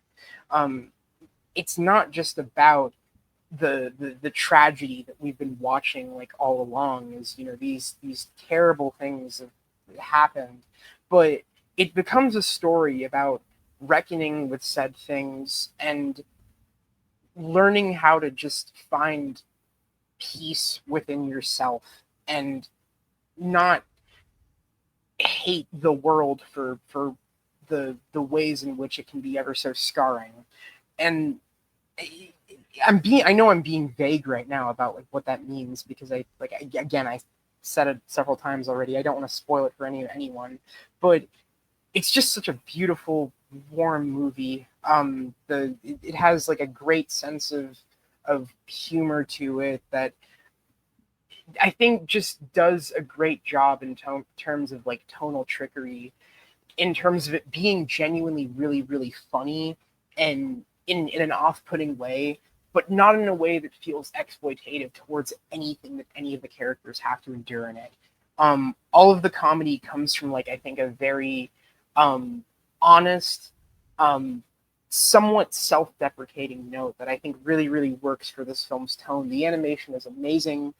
Sarah Snook, along with Kieran Culkin and Jeremy Strong, gives the best voice performance of the year, in my opinion. She is amazing here, and just like their respected work in The Apprentice and A Real Pain, it's a performance that really shows her range as an actress and shows that she's someone who cannot just be typecast, to just be to what the Shiv Roy role required of her, in the same way that you saw a lot of range from an incredible amount of range from Jeremy Strong in The Apprentice and Kieran Culkin and what he does in a Real Pain. You fall in love with her instantly in this movie, and her character is just so heartbreaking and so lovable, and it has one of the best original screenplays of the year. It's beautifully written, some of the best dialogue I've heard all year. One of my very favorite endings of the year, and I loved everything about this movie. It's an amazing movie. One of the best films, not only of the year, but I would say of the decade so far. And it did, yeah, I love No More of Us Now. So. All right, good. Yeah, another one that I am planning on watching At some point, we shall see. Dustin, you're number 5. You muted yourself. Trap. Nice. M. Night Shyamalan, baby. Yeah, this is like the best like popcorn movie of the year, I would say. I really had a good time with this. It was entertaining. It was Shyamalan's most genuinely funny movie maybe ever, and Josh Hartnett was just a perfect lead for this. Like just a brutally ignored performance when it comes to the awards race, us included. So yeah, he was amazing in this, and I think it's the most exciting a Shyamalan film has been since Split. And if he doesn't make this into a franchise, it'll age better than Split. So that's my number 5, Trap. Yeah, I agree. Yeah, I'll say this is probably the most fun theater experience that I had all year. I saw this with 2 friends from school who I don't think had ever seen a Shyamalan movie ever, actually, now that I think about it. And they clearly had no idea what to expect. And watching their reaction to watching everyone else's reaction as we were all just like laughing and being like, oh shit, with all the moments, it was awesome. It was great. Had a blast with this one. All right. My number 5, The Substance. Nice. Yeah, so this was one where, again, I'd heard a lot of good things about this coming out of Cannes. And I was like, okay, I don't really know what to expect, but people were being like, yo, this is one of the craziest movies of the year. And I know I'm a very hyperbolic person when it comes to this stuff, but I have a hard time buying into things when things get hyperbolized like this. So that's why I was skeptical. But then I was very fortunate to be able to see this early. I saw this in July for one of those early screening marketing things. And this is the only one of the movies that I've seen through that research that I've given a complete 5 stars to. Like, I was blown away watching this. Like, this is one of the few movies that I had no idea what to expect going in, knew nothing about, and was not able to predict everything that was happening next, which is almost impossible for a movie to do that for me. Like, okay, like if I don't know what it is going in, I can usually figure out what type of a movie it's going to be and what the trajectory is going to be about 20 to 30 minutes in. 20 to 30 minutes in, once the first shift happens and she shifts it and she transforms into Margaret Qualley, I'm like, what the fuck is happening? Like, and I was kind of able to figure out, like, the scientific procedure and the back and forth, and obviously, again, the metaphor where it's like, oh, it's all about, like, Hollywood just continuing to exploit you and only wanting your best, true, younger self, and how that wears on you in order to, like, maintain these impossible expectations. And Dustin, the ending, I see where you're coming from, but by the time it got to the ending, I was like, oh, now they're just, like, literally going, fuck it. We're just going for it. And the third act, you mean. Yeah. The ending, what I was saying before about the last shot and, like... Yeah, that last shot was or the amazing. leading up to the last shot, like, I thought, like, it was like, yeah, this is insane, but, like, you buy into it by that point. And right. Like, and just, I like how, like, it was, like, it mirrored, like, the beginning of the movie. Like, yeah. when it shows her... without giving spoilers away. Right. But yeah, I just like the synchronicity, if that's the right term. Absolutely. The best thing that I can say about this, too, is that anybody who is a fan of the practical effects on The Thing is going to love this movie, because this is some of the best gore, also, and best practical, like, just mush that I've seen ever in a movie. So, definitely not for the still better. The Thing's still... Well, The Thing's a better movie, obviously, but The Thing's a masterpiece, No, The Fly is better. I think you're talking about The Fly is better. Yeah, see, I was talking about The Thing. I've never actually...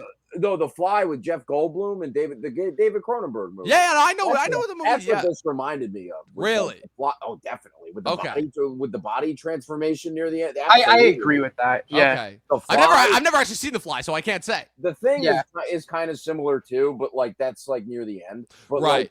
Like The Fly is like that you have. How have you not seen that? I've never seen it. Yeah, that's one of the best movies. You would love that movie. Yeah, no, it's on my list. Trust me, I know that I've got to watch it. But yeah, in terms of, again, just using some absolute, like, gross out transformations as a metaphor for maintaining impossible body standards it's just awesome. And it's also probably the best feminist movie that I've ever seen too. Also, yeah, easily The Substance. Chris, what's your number 4? All right, my number 4 of the year is The Brutalist. I'll admit I was actually, this and Memoir of a Snail were interchangeable for me.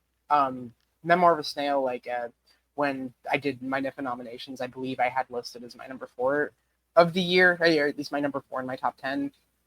I swapped them just because I've been thinking about The Brutalist so much. Like you had mentioned earlier, when Brady Corbett uh, in 2018 he dropped Vox Lux, I fell in love with that movie. I think that movie is criminally misunderstood and criminally underrated. It's an amazing film with one of Natalie Portman's best performances, Raffi Cassidy giving one of the best performances of that year. Truly just astonishing filmmaking on all accounts in that film. And the same can be said here, even though this is obviously a much more a much different story than that is. But I think his sort of like cold, just truly harrowing approach to showing just the devastating realities of the characters he's examining, I think is expanded upon even further in this movie because, as you mentioned, it's a story about the immigrant experience, and there's a lot of depth to it. I think Adrian Brody, my vote for the performance of the year. I think for my money, I think this is the best performance of 2024. Truly staggering work he does here. He is transformative from frame one. He's heartbreaking. He's just it's a powerhouse performance. And alongside him, as you mentioned, you have Guy Pearce, who also gives the best performance of his career as this really slimy, disgusting character that you love to hate, but at the same time is also just so oddly like kind of intoxicating in the way that he plays the role. It's a very charismatic performance, very similar to one that I think Philip Seymour Hoffman gave in the Master, in terms of just his scenery chewing and his way of kind of like introducing dry, dark comedy to an unsympathetic character. He's amazing here as well, as is Felicity Jones. But there's a couple things I'm still chewing on in terms of how I feel about them, just in terms of just some stuff in the beginning and one narrative choice in the third act. I'm just not sure how I entirely feel about. But it's a movie that the more I sit with, the more I think about it, the more I think it's just truly mesmerizing work. Brady Corbett, in terms of the best director race, I think will deservedly win the Oscar, and his direction here is amazing. Has some of the best cinematography of the year, and it's just a very powerful movie, and I loved it. All right, nice. Dustin, you're number 5.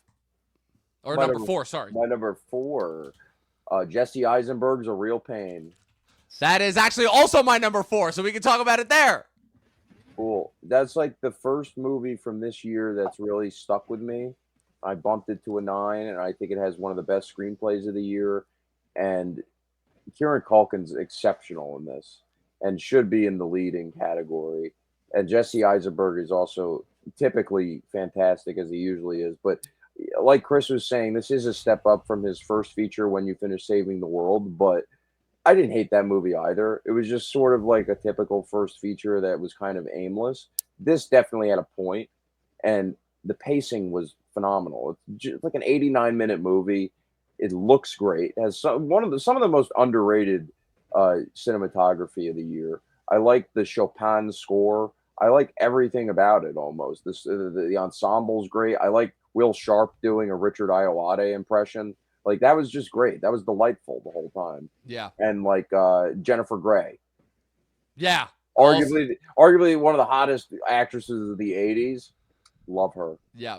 Did not recognize her, but either of them in that role. Yeah, the thing that really stuck with me about this movie is that you could argue that there's really no like plot, I guess. I mean, yeah, okay, there's a story, right? As far as like, okay, they have a thing that they're doing, but it's very simple. They're going to Poland in order to try and get in touch with with the roots and such. And Yeah. it really is what I call a journeyman's movie, where you were just on the ride with these two as they are kind of, again, these are two cousins who at one point were like brothers, and they haven't seen each other in a long time and have clearly diverged on two very different walks of life. One is kind of just like still struggling, still living in his parents' basement. It sort of has the sensibilities of an Asian movie.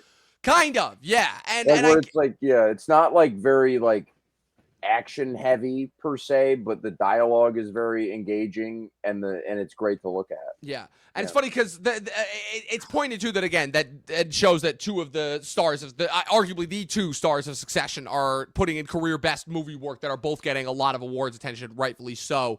And the way that I was talking about with Strong with The Apprentice, and kind of how you see shades of Kendall there, like I said, it's like these are two like Elseworlds alternate personas of their characters in you Succession. Definitely see Roman in this too, 100%, but even more so in this than I did with Strong and The Apprentice. But with this, you could argue though that Kieran Culkin's always been kind of like Roman. Oh yeah, there's a reason why he works so well for that character, because he's is Roman. Actor. He is Roman. Like, that is him. He has always been kind of the overlooked younger sibling who's constantly striving for attention and validation. Like, come on, that's literally who Kieran Culkin is as a person, Yeah, he's Robert Downey Jr.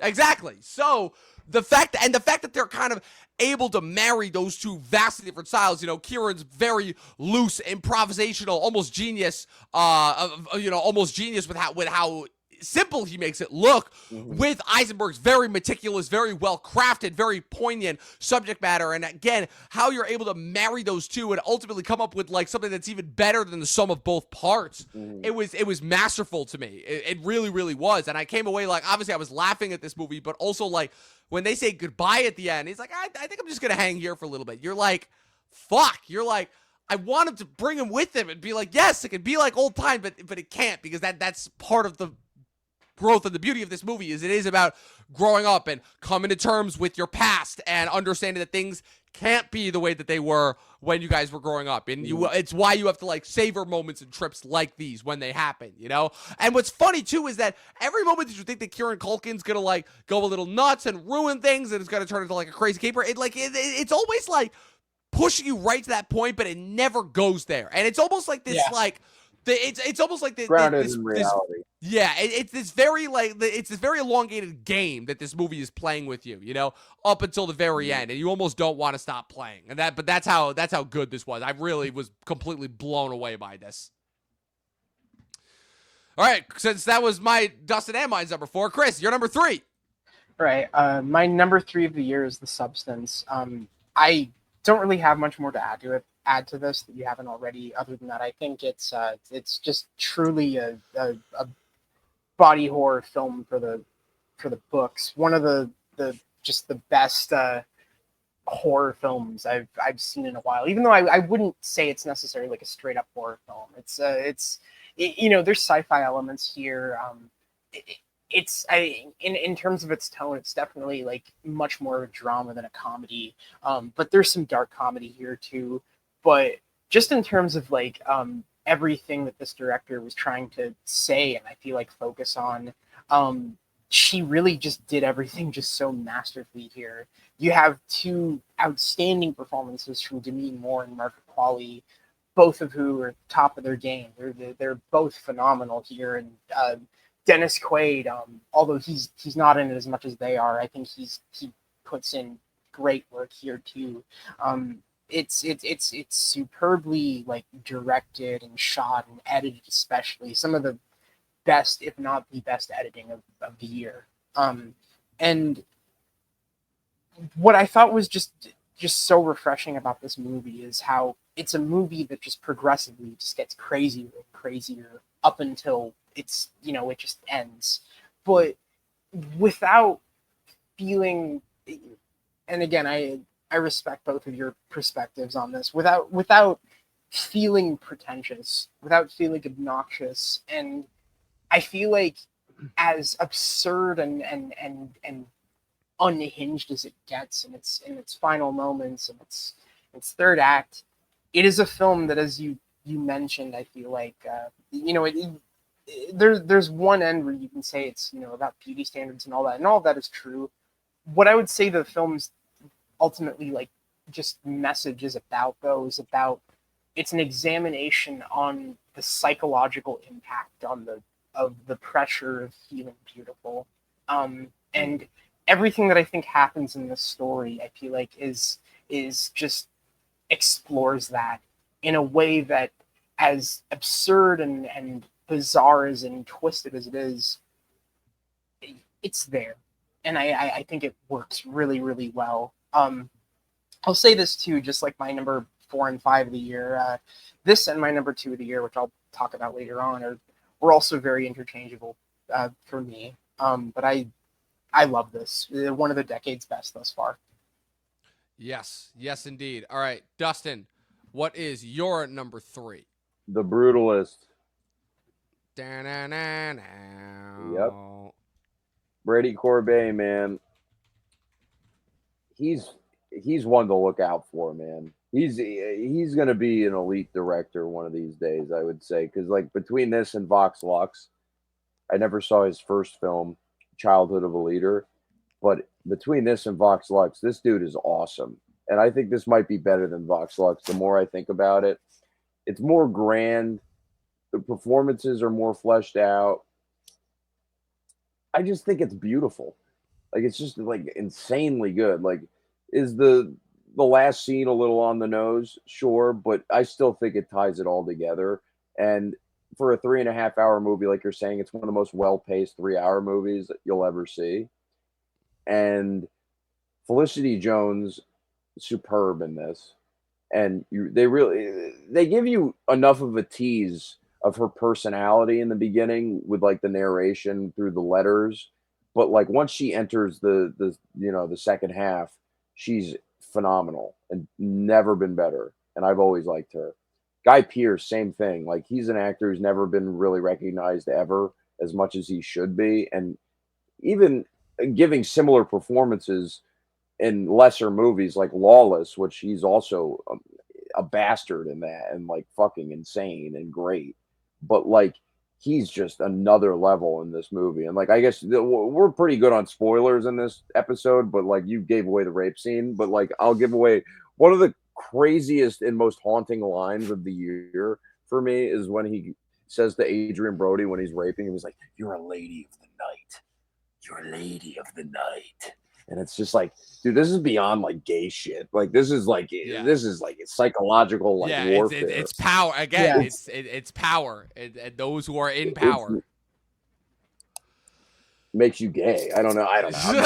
But it's like, remember, it's not gay if you're rich. Yeah, right. Like Diddy too. Like he just turned gay out of nowhere when he. Yeah, right. He was converted by Quincy Jones, so there was that. But too soon. But yeah, the brutal Adrian Brody, one of the best soon to be second time Oscar winners for a performance that's better than the previous win. Because like you were saying, like this could have been like a rehash of The Pianist, but thankfully it wasn't.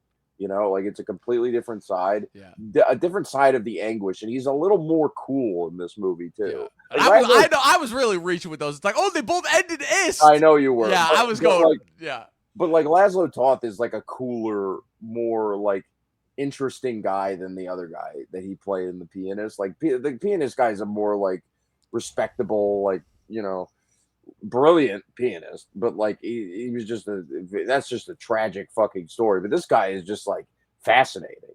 He's like all like going from heroin to like being one of the most renowned architects in your country. It's just like nuts to me. Adrian Brody is one of the best in the game. One of the most underrated and underappreciated because of his weird antics. You know what I mean? But like I still think he's great, and I'll defend those antics. Who doesn't want to make out with fucking Halle Berry? Who doesn't want to introduce Sean Paul in a Jamaican accent? Stop it. He's ahead of the curve. He was before Chet Hanks. I love Adrian Brody. Brady Corbet rules. This could have been Joel Egerton, Mark Rylance, Sebastian Stan as the Joel Alwyn. Stacey Martin's great in this too. This is one thing I want to say. Stacey Martin playing a sister again, right? And she's like the nicest character in the movie, hands down. Even though she is. She's the nicest character in the movie, even though she's the daughter of the most evil person. But she even seems like genuinely nice and thoughtful. But like, and the other parallel to Vox Lux was Raffi Cassidy playing dual roles. Yep. Yeah. Yep. I noticed that. I was like, So oh, I noticed okay. that immediately when I saw the movie. I was We're like, doing oh my this God. again. So he's just gonna try doing this like. Oh, I can't wait to see how I can't wait to see how he does that with the next feature, because you know that's going to be a recurring trend throughout all of his movies. Raffi Cassidy just plays twins and everything. Exactly. All right, my number 3, Nosferatu. Yeah, this was awesome. I saw this Christmas Day night.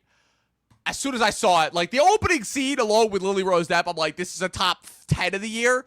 And then the rest of the movie, I'm like, okay, this is a top 5 of the year. Like, I'm glad that I saw this in The Brutalist, because, like, I'll admit my want/need to see other movies after this decreased dramatically, where I was like, I probably should watch Baby Girl and Memoir of a Snail and Flow and all these other movies. Then I saw this, I'm like, nope, I'm good. I'm done. I got it. I have everything I need. I already talked a lot about the history of this movie in the review of this that I did with Nathaniel back at the end, how this is kind of like an illegitimate bastard child of Dracula, where it was a, where it was an, what's it called? It was a non-copyrighted adaptation of the Dracula novel that Bram Stoker then sued the production company for and won. So all the previous copies of this movie were destroyed until somebody found a copy and like bootlegged it. And that's the reason why we have this movie and the legacy of this movie. So yeah, you can make the argument that sure, this is a remake, but considering that it's a remake of technically an illegitimate film, that kind of just makes this even cooler. And then you have Robert Eggers just doing his normal crazy batshit horny insane imagery and actually be the first person to show that, like, yeah, vampires are disgusting. We should not be idolizing them or thinking that they're cool in any way, shape, or form. As we see, like, Bill Skarsgård's maggot infected, just absolutely decent, but there's nothing charming. They always seem gross. I never understood this. Like, even with Twilight, when they tried doing this with Twilight, it's like the vampires aren't cool. Who wants to live forever and like look pale and like eat people? You're the only person. I can promise you are the only person who has thought that I know of. I cannot be. That I know of. That I know of. Chris, do you want to be a vampire? No. Really? Okay. Oh man. Right, then man. he's the I mean, well, I like. Let me preface. I do not in any way, shape, or form. Chris is like, let me really defend that there. Well, no, I'm not defending that. What I'll say is that, like, I can understand, like, the appeal of, like, thinking vampires are cool is just kind of, like, sort of, like, a nod to, like, Halloween or, like, the horror genre, that kind of thing. For, like, huge, like, horror, like, buffs and things like that. Like, but in terms of, like, fetishizing vampirism, no, that's which thank you Twilight for doing that for an entire decade. But what I will say, like I said, is the thing that I've liked about the 2020s is that the 2020s have been making vampires like scary again and being like, no, these are not things to be idolized. These are predators that will kill you and eat you and drink your blood. Kind of like Guy Pearce in The Brutalist. But he's not a vampire, but I think the metaphor still stands. But this brought like the disgust back to vampires as far as being like, and the thing that I love that Eggers did with this movie is showing the symbolic representation of how vampires are not just like the rich and powerful draining the lifeblood out of the working class, but just like a virus. And the showing how like that's what I really love that he nailed about about those elements is, again, like the fact that all the animals are like being scared away, the fact that people like kind of risen into a panic, this kind of heightened anxiety state because everybody around them is getting sick and they didn't know who to trust. What's it called? Even amongst the heroes. Also, too, this does not get the happy ending that Dracula gets where they kill the monster and everybody is saved. No, literally, it's revealed that, considering the Lily Rose Depp character, who is the main character of this thing, not the Nicholas Hoult character or the Orlok character, Lily Rose Depp is the main character of this. Yeah. And she's the one who started this whole thing by waking the vampire up at the beginning, and she realizes she's the only one that can stop this. Also, again, Bill Skarsgård getting all the attention that he's getting. Lily Rose Depp, to me, gives a performance that I have not seen equaled by anybody else. The physical things that she has to do in this movie is unbelievable. And again, you got Aaron Taylor Johnson, Nicholas Hoult having the absolute best year that he's ever had for movies, Willem Dafoe, Ralph Ineson, the man with the deepest voice ever in Hollywood. The fact that Simon you don't McBurney, too. Simon McBurney, also, Emma Corrin, some of the best kid murders I've ever seen in anything. And the fact that some of the worst child acting too. Well, yeah, but then they get killed. So you're like, all right, it's all better for it. And then Oh man, where was I just gonna go with this? Oh yeah, the fact that you don't even recognize that that's Bill Skarsgård. Like, it's like you have to constantly tell yourself that that's Bill Skarsgård because the way they shoot it, like, again, he's kept very much at a distance, and then they slowly start to bring him a little closer, but they keep him almost fully obscured. And then when you finally see him in the light, you're like, he almost looks like a completely different person. Like, that's how good the makeup and prosthetics are. This movie was awesome. It was an absolute blast. Like, I was literally also, this is one of the first movies where ever that I've actually been like scared watching it. Like, legitimately thought I was gonna have a heart attack during it. That's how anxiety-inducing it was, and that's how awesome this was. Nosferatu. All right, let's get through these last two because we are getting late in time. Chris, you're number 2. All right, number 2 of the year, Sean Baker's Nora. Big Sean Baker fan. I haven't watched his. I'm not too familiar with his earlier work, but I've seen everything from Tangerine up to now, and I love his movies. I think that this is just truly like a just a brilliant, just staggering work of art. Just from the way that it's set up in its narrative, with how it switches from being this sort of charming faux rom-com of sorts with Mikey Madison, who's amazing in the film, and Mark Edelstein, who I think gives one of the best breakout performances of the year. He's great in this. To being, it goes from that relationship, and then once the 3 actors you had mentioned, Yura Borisov, Karen Karagulian, and Russia Tom. How do you say his last name again? Dustin? See, that's the problem. You're fucked. If you don't know it, if they don't get nominated for Oscars, you're fucked. Okay, you're not either gonna know way, it. that actor. Vashe Tomasian? Yes, thank you. The way that they come in, as soon as that happens, it becomes the funniest movie of the year, in my opinion. Like, it just becomes this truly brilliant comedy of errors.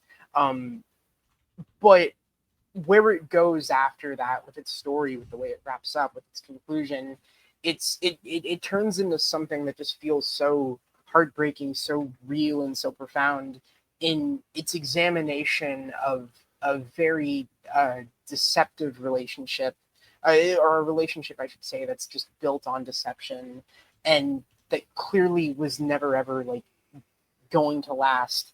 But it culminates to what I think is the best ending of the year, of any movie in this year. I think the last 10 minutes of this thing is just truly something special, and it's a perfect movie in my opinion. It's just wonderful throughout. Mikey Madison, astonishing. She deserves to win the Academy Award for Best Actress. Yura Borisov is amazing here, and also gives one of the best performances of the year. And not to sleep on Karen Karagulian either, who is amazing in this and has some of the funniest moments of the year in particular. TikTok, Instagram. All you guys do is on TikTok, Instagram. All right, so that moment's great, but I told Dustin I rewatched the movie recently, and I moved him up in my list, when I was doing my nominations, and the reason why is just he has just my favorite line in the movie. Trust me, Ani, he fucked me harder, way harder than he fucked you. Like that. What about when he's on the phone and he's like, Garnick, shut that bitch up, please. He's amazing in this film. Oh, it's so good. I'm very happy he got the Independent Spirit Award. It's so good. Yeah, that's my number 2 of the year. All right, Dustin, you're number 2. Saturday Night, directed by Jason Reitman. Now, is it perfect? No. Is it my favorite Jason Reitman movie? No. Did I have a really good time watching this and rewatching it? Bet your ass I did.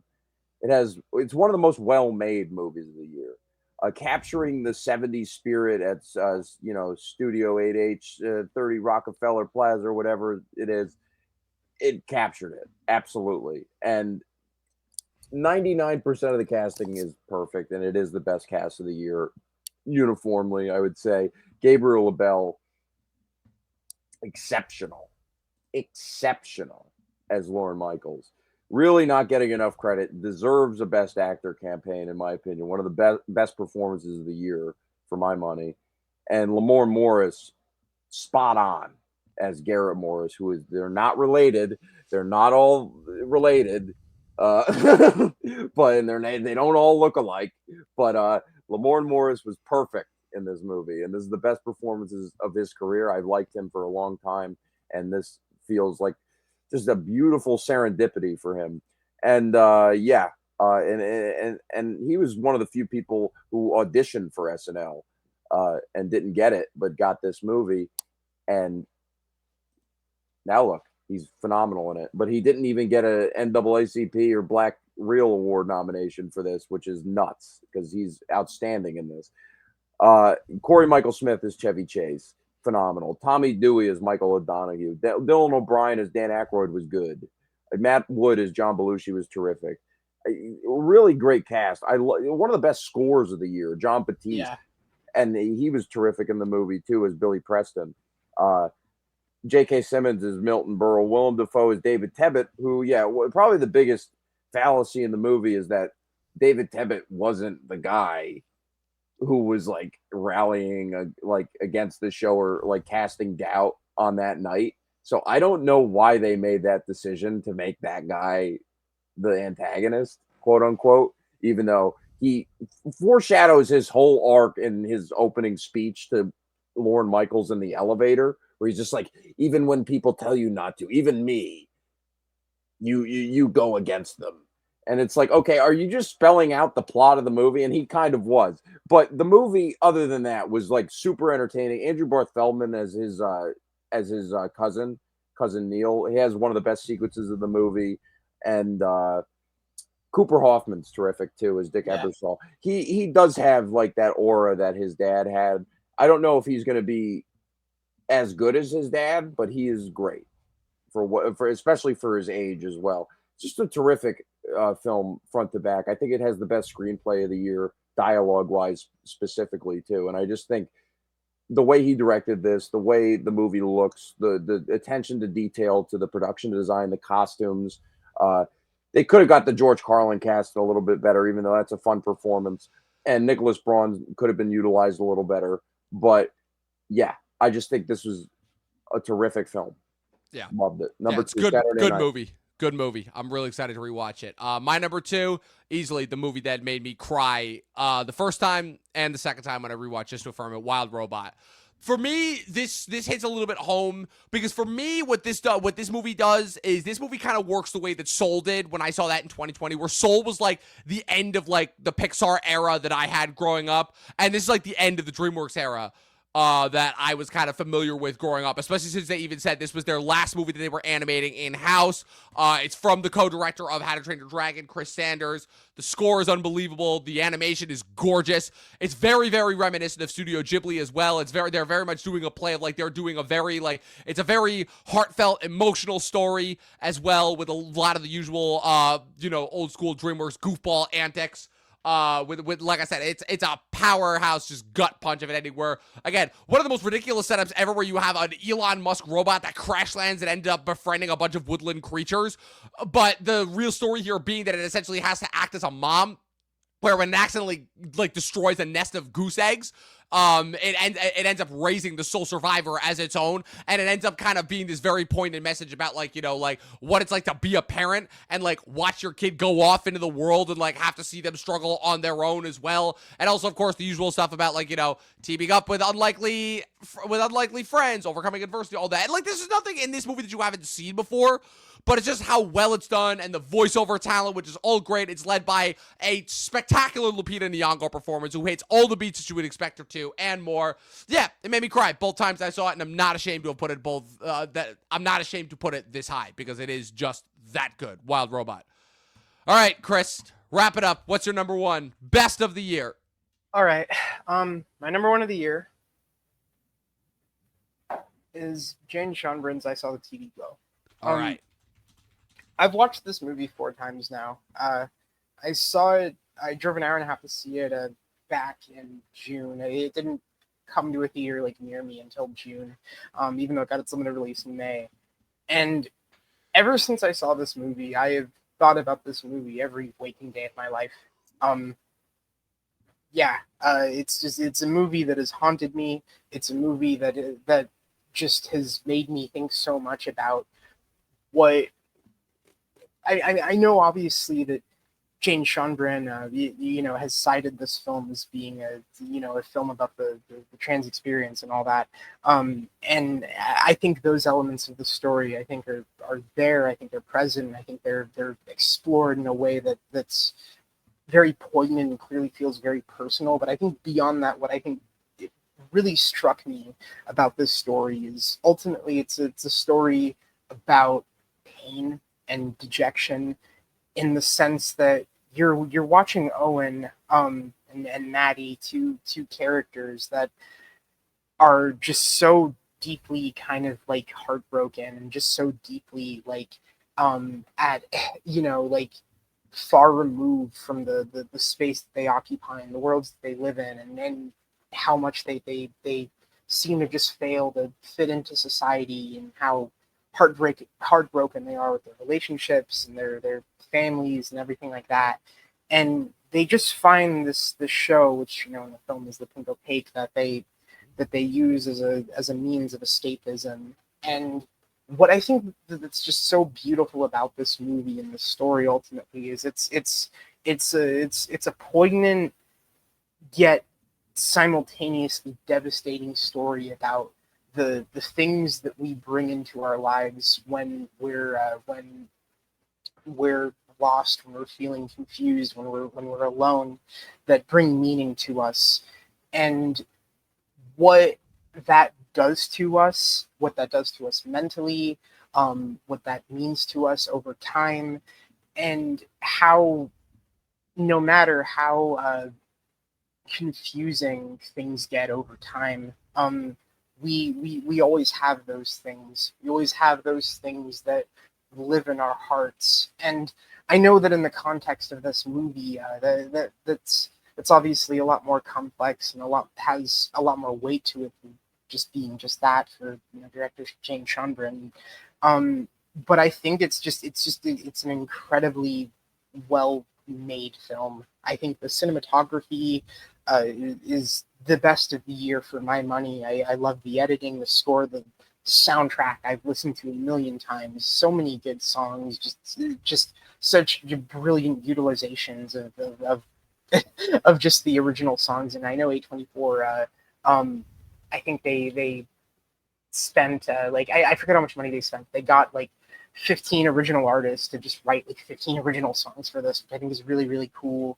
And the performances I think are terrific. I love Justice Smith here. One of my favorite performances of the year, that I think just brings so much internalized pain and sadness, and he plays it in a way that just feels so just real and powerful and heartbreaking. And I loved him in this movie, and I loved everything about this movie. It's just every time I watch it, it makes me cry so much, just because of just how things go and how it unfolds. And it's become one of my favorite movies of all time. I could go on and on about this movie for hours, about how much every scene in this movie just means so much to me. It's not only is it my favorite movie of the year, it's top 3 favorite movies of the decade so far. It's just I love this movie. I saw the TV Globe Best Movie of the Year. Yeah, really solid movie. I did like it. It's just the reason why it didn't ultimately make my top 10 or my number ones is just the mumblecore nature of it. And I thought the ending kind of just meandered and went off the rails a little bit. What are the other 2 for you, Chris? Oh, just for this decade, Everything Everywhere All at Once is my favorite of the decade. Yeah, this would be my number 2, and probably Soul, number 3. Hell yeah, let's go. Let's fucking go. It's my number 1. That was Dominic's one. Yeah. All right. My number 1. Best movie of the decade. My number 1 of the year is Anora, directed by Sean Baker. Yeah, this is Sean Baker's best movie. This feels like the movie he was born to make, because I have seen all of his movies now, all of them. And I got to say, this is definitely worth doing, because like this is worth like being a filmmaker if you're going to end up making a movie like this, is my point. Because like everything he's tried to tackle in the past, he's perfectly realized here, and he never strays away from Honora, like, almost ever in this movie, like, almost ever. The only time is, like, the phone call with Karen Karagulian, but, like, she's still, like, in the periphery, kind of, I would say, because they're going to the kid's house. But this movie is a perfect character study almost, and Mikey Madison really transforms and disappears into the role, and she is just a bombshell in this. Like, she is just, like, probably the hottest girl in a movie this year, but, like, the most compelling performance, because you're on her side, like, the whole time, even though she kind of has, like, nefarious, like, sort of, like, intentions at first, even though she does seem like she does really like this guy, or she might be tricking herself into believing that. I don't know. It's the most complicated and interesting examination of a sex worker he's done yet. And he probably should stop now with that, tackling that subject matter. But alongside her, Yura Borisov, of course, has been getting surprisingly, like, the most buzz for this film out of the supporting cast, but he gives a great, subdued, worth the wait performance. And every time he does speak, it makes an impact. And he is either genuinely profound or hilarious in this whenever he speaks. No exaggeration. Yura Borisov is somebody I hope doesn't get typecast as, like, a heavy in other movies. You know what I mean? So hopefully not. Vache Tomasian was great and has, like, some of the best, like, lines of the year, I would say. He's like, I'm not supposed to touch the motherfucker. Like, how am I supposed to? She's an animal, bro. Be careful. She's an animal. I've got a concussion, man. What do you want me to do? Don't fall asleep. Don't fall asleep. I forgive you. Oh, it's so good. Yeah, and Karen Karagulian, by the way, like, he's been in all of his movies from four-letter words and on. Like, he's been in all of his movies, and this is the first juicy role that he's fully got. Like, he's tried giving him, like, an arc in, like, stuff like Tangerine and, like, the newly Criterion Prince of Broadway, but this is the first movie where his subplot and his character doesn't seem distracting from the narrative, and he's hysterical in this movie and seamlessly goes from Armenian to Russian to American flawlessly, and just has, like, he's the funniest character in the movie to me. And the kid is hysterical too, even though from the very first scene you could tell that, like, Sean Baker's not hiding that this kid's a piece of shit from the first fucking scene. Yeah. Just the way that he's interacting and not even, like, acknowledging the ball, like, the head owner of the club when he's introducing. Like, you could just tell, like, from little, like, choices like that. Sean Baker knew what he was doing. And, like, I just want to throw out a special shout out. If Mikey Madison was the number one, the number two hottest girl in movies this year was the Diamond. Yep. That scene where, like, that song is like, and when she's dancing on the guy, I get why she's her rival. That scene proved it. I was like, yep, she knows what she's doing. This is another one where, again, just based off the opening scene where it's just the tracking shot following all the strippers as they're just shaking their asses. I'm like, this is top 10 of the year. Easily. Like, yeah, I know. But beyond that, like, her friend too was, like, pretty hot also. And she was, I liked her little line deliveries too. In the when like, she's like, don't have a heart attack, but Diamond's in the room with your husband. Like, that was great. But, like, all of, like, the non-actors that he's ever used in his other movies, like, you can kind of, like, spot the non-actors. In this movie, you would be hard pressed, other than the chick from Red Rocket, the gangster chick. I noticed her. Like, exactly, because she wasn't good in Red Rocket. No, but Ivy Wolk wasn't even distracting in this. You know what I mean? You know, it was very good. This and Don't Look Up are easily the best movies of the decade for me, and are the only movies that are circling a 10 for me. Oh, man. The more I rewatch them. For me, I still think of the line that she has, and she's like, "Oh, that's right. You're such a classy hoe." That killed me. I think that was the first line where I'm like, "Oh, this is incredible." Like, when I heard that was great. All right, my number 10. This should come as absolutely no surprise. Everybody who knows me knows it. It's not winning Best Picture, but it's winning Best Picture in my heart. It's Dune 2. This is, yeah. I mean, come on. Is anybody surprised by this at all? Like, the fact that we have all these movies that we've all talked about for the last 2 goddamn hours now, and as soon as I saw this, I'm like, yeah, it's number 1 of the year, easily. In a way, I'm kind of glad. Boys. What? I thought your favorite of the year was gonna be Nickel. Shut the fuck up. Shut the fuck up. We're not doing this now. I thought it was gonna be Twisters. Yeah, definitely. The best 5-star, 3-star movie ever made. Yeah, like as soon as I saw part 1 back in 2021, I'm like, okay, this was good, but like after I'd read the book, I'm like, oh, this is the part that's gonna have all the actual good stuff in it. This is gonna be the part where he's actually teaming up with the front. Like part 1, like is good, but it's all set up. That's all it is. Like this is the one where it's like we get him teaming up with the Fremen. We get Javier cooking just with every scene. We get Austin Butler as Fade Routha doing terrific. He was the best of the movie. Unbelievable stuff. Austin Butler rules. Yeah. Also, the fact that this is the movie that after all these years of complete misinterpretations of Herbert's work finally hammers home the point. Paul Atreides is not the fucking hero here. He's the bad guy. This is not a hero origin story. This is a villain origin. You all thought that the Harkonnens and the Emperor were bad. Yeah, he got his sweet, sweet vengeance, but now he's God Emperor and like gonna declare war on the universe. Like, these are like if anything, like it kind of like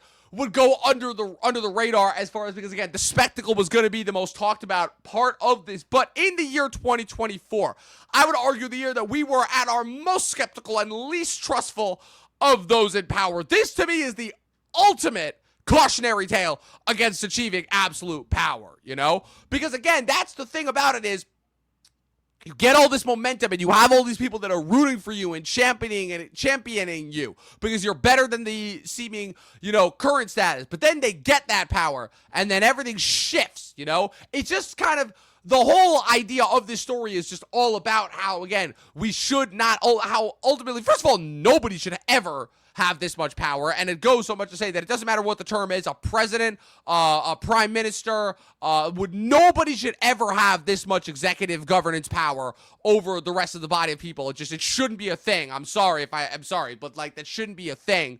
Also, you know, absolute power corrupts, and those who set out to have the best, those who set out with the best intentions often end up causing the most harm. And that, to me, is ultimately the reason as to why this isn't just more spectacle affair. And yeah, the spectacle's fucking amazing. I mean, come on. Like, all the action sequences, like, Marvel wished that they could have done action sequences this good. Because from the opening shot of the Harkonnen soldiers floating up off the ground, and just the way that that is framed against the sunset, all the way to the ultimate just absolute pounding that Paul and his forces do against the Harkonnens and the Emperor's forces at the end. It's just a spectacle untold. It's one of the biggest spectaculars of the decade so far. And yeah, I'm really, really happy that Denny was finally able to kind of achieve this as his magnum opus, and that Dune, the property, was able to get the right amount of attention that it deserved. And yeah, it was the number one of the year as soon as I saw it, and I was waiting for something else to top it, and nothing else did. So yeah. No, all right, that's have all that power. Yep, exactly. That's what happens. All right, so running down the lists again. Just no recap, you guys, because again, this is a long episode. This is already, I think, the longest episode that we've done so far this year. This is almost as long as The Brutalist. Chris's top 10. Number 10, Dee Dee. Number 9, Saturday Night. Number 8, Sing Sing. Number 7, Kinds of Kindness. Number 6, Nosferatu. Number 5, Memoir of a Snail. Number 4, The Brutalist. Number 3, The Substance. Number 2, Anora. And number 1, I Saw the TV Glow. Dustin's top 10. Number 10, Dee Dee. Number 9, Better Man. Number 8, The Substance. Number 7, His Three Daughters. Number 6, The Apprentice. Number 5, Trap. Number 4, A Real Pain. Number 3, The Brutalist. Number 2, Saturday Night. And number 1, Anora. And my top 10, number 10, Queer. Number 9, Transformers 1. Number 8, The Apprentice. Number 7, The Brutalist. Number 6, Anora. Number 5, The Substance. Number 4, A Real Pain. Number 3, Nosferatu. Number 2, The Wild Robot. And number 1, Dune 2, the ultimate, undisputed Best Picture winner. It's winning Best Picture. I don't care. It's the greatest. It's the best movie of all time. It's the worst Trump impression I've ever done. I promise you I can do better. But yeah, that was it. We have one more of these 2024 year wrap list. We're doing best TV shows next week, and then we're finally going to start breaking down and analyzing some new content for the year of 2025. But it was a blast having you two on. This is the longest episode that hopefully that we'll have done so far of the year. Chris, where can the good people follow you on the interwebs? You can follow me on Letterboxd, Chris underscore NAR 3 I's NE. You can follow me in there if you want to see my ratings for movies and my movie lists, things like that. Yeah. All right, Dustin, socials, plug them. YouTube, Mr. G Movie Reviews, Letterboxd, Dustin Mason. All right. And you guys know where to follow me at Movie Nerd Reviews, at Official Talking TV Podcast. Subscribe on YouTube. We're doing our next episode of Talking Lost tomorrow. That'll be good to tune into. Like I said, only 2 episodes left after this week. And as always, people, 12 seasons of a short film. Watch more fucking movies. See you guys next time. See ya.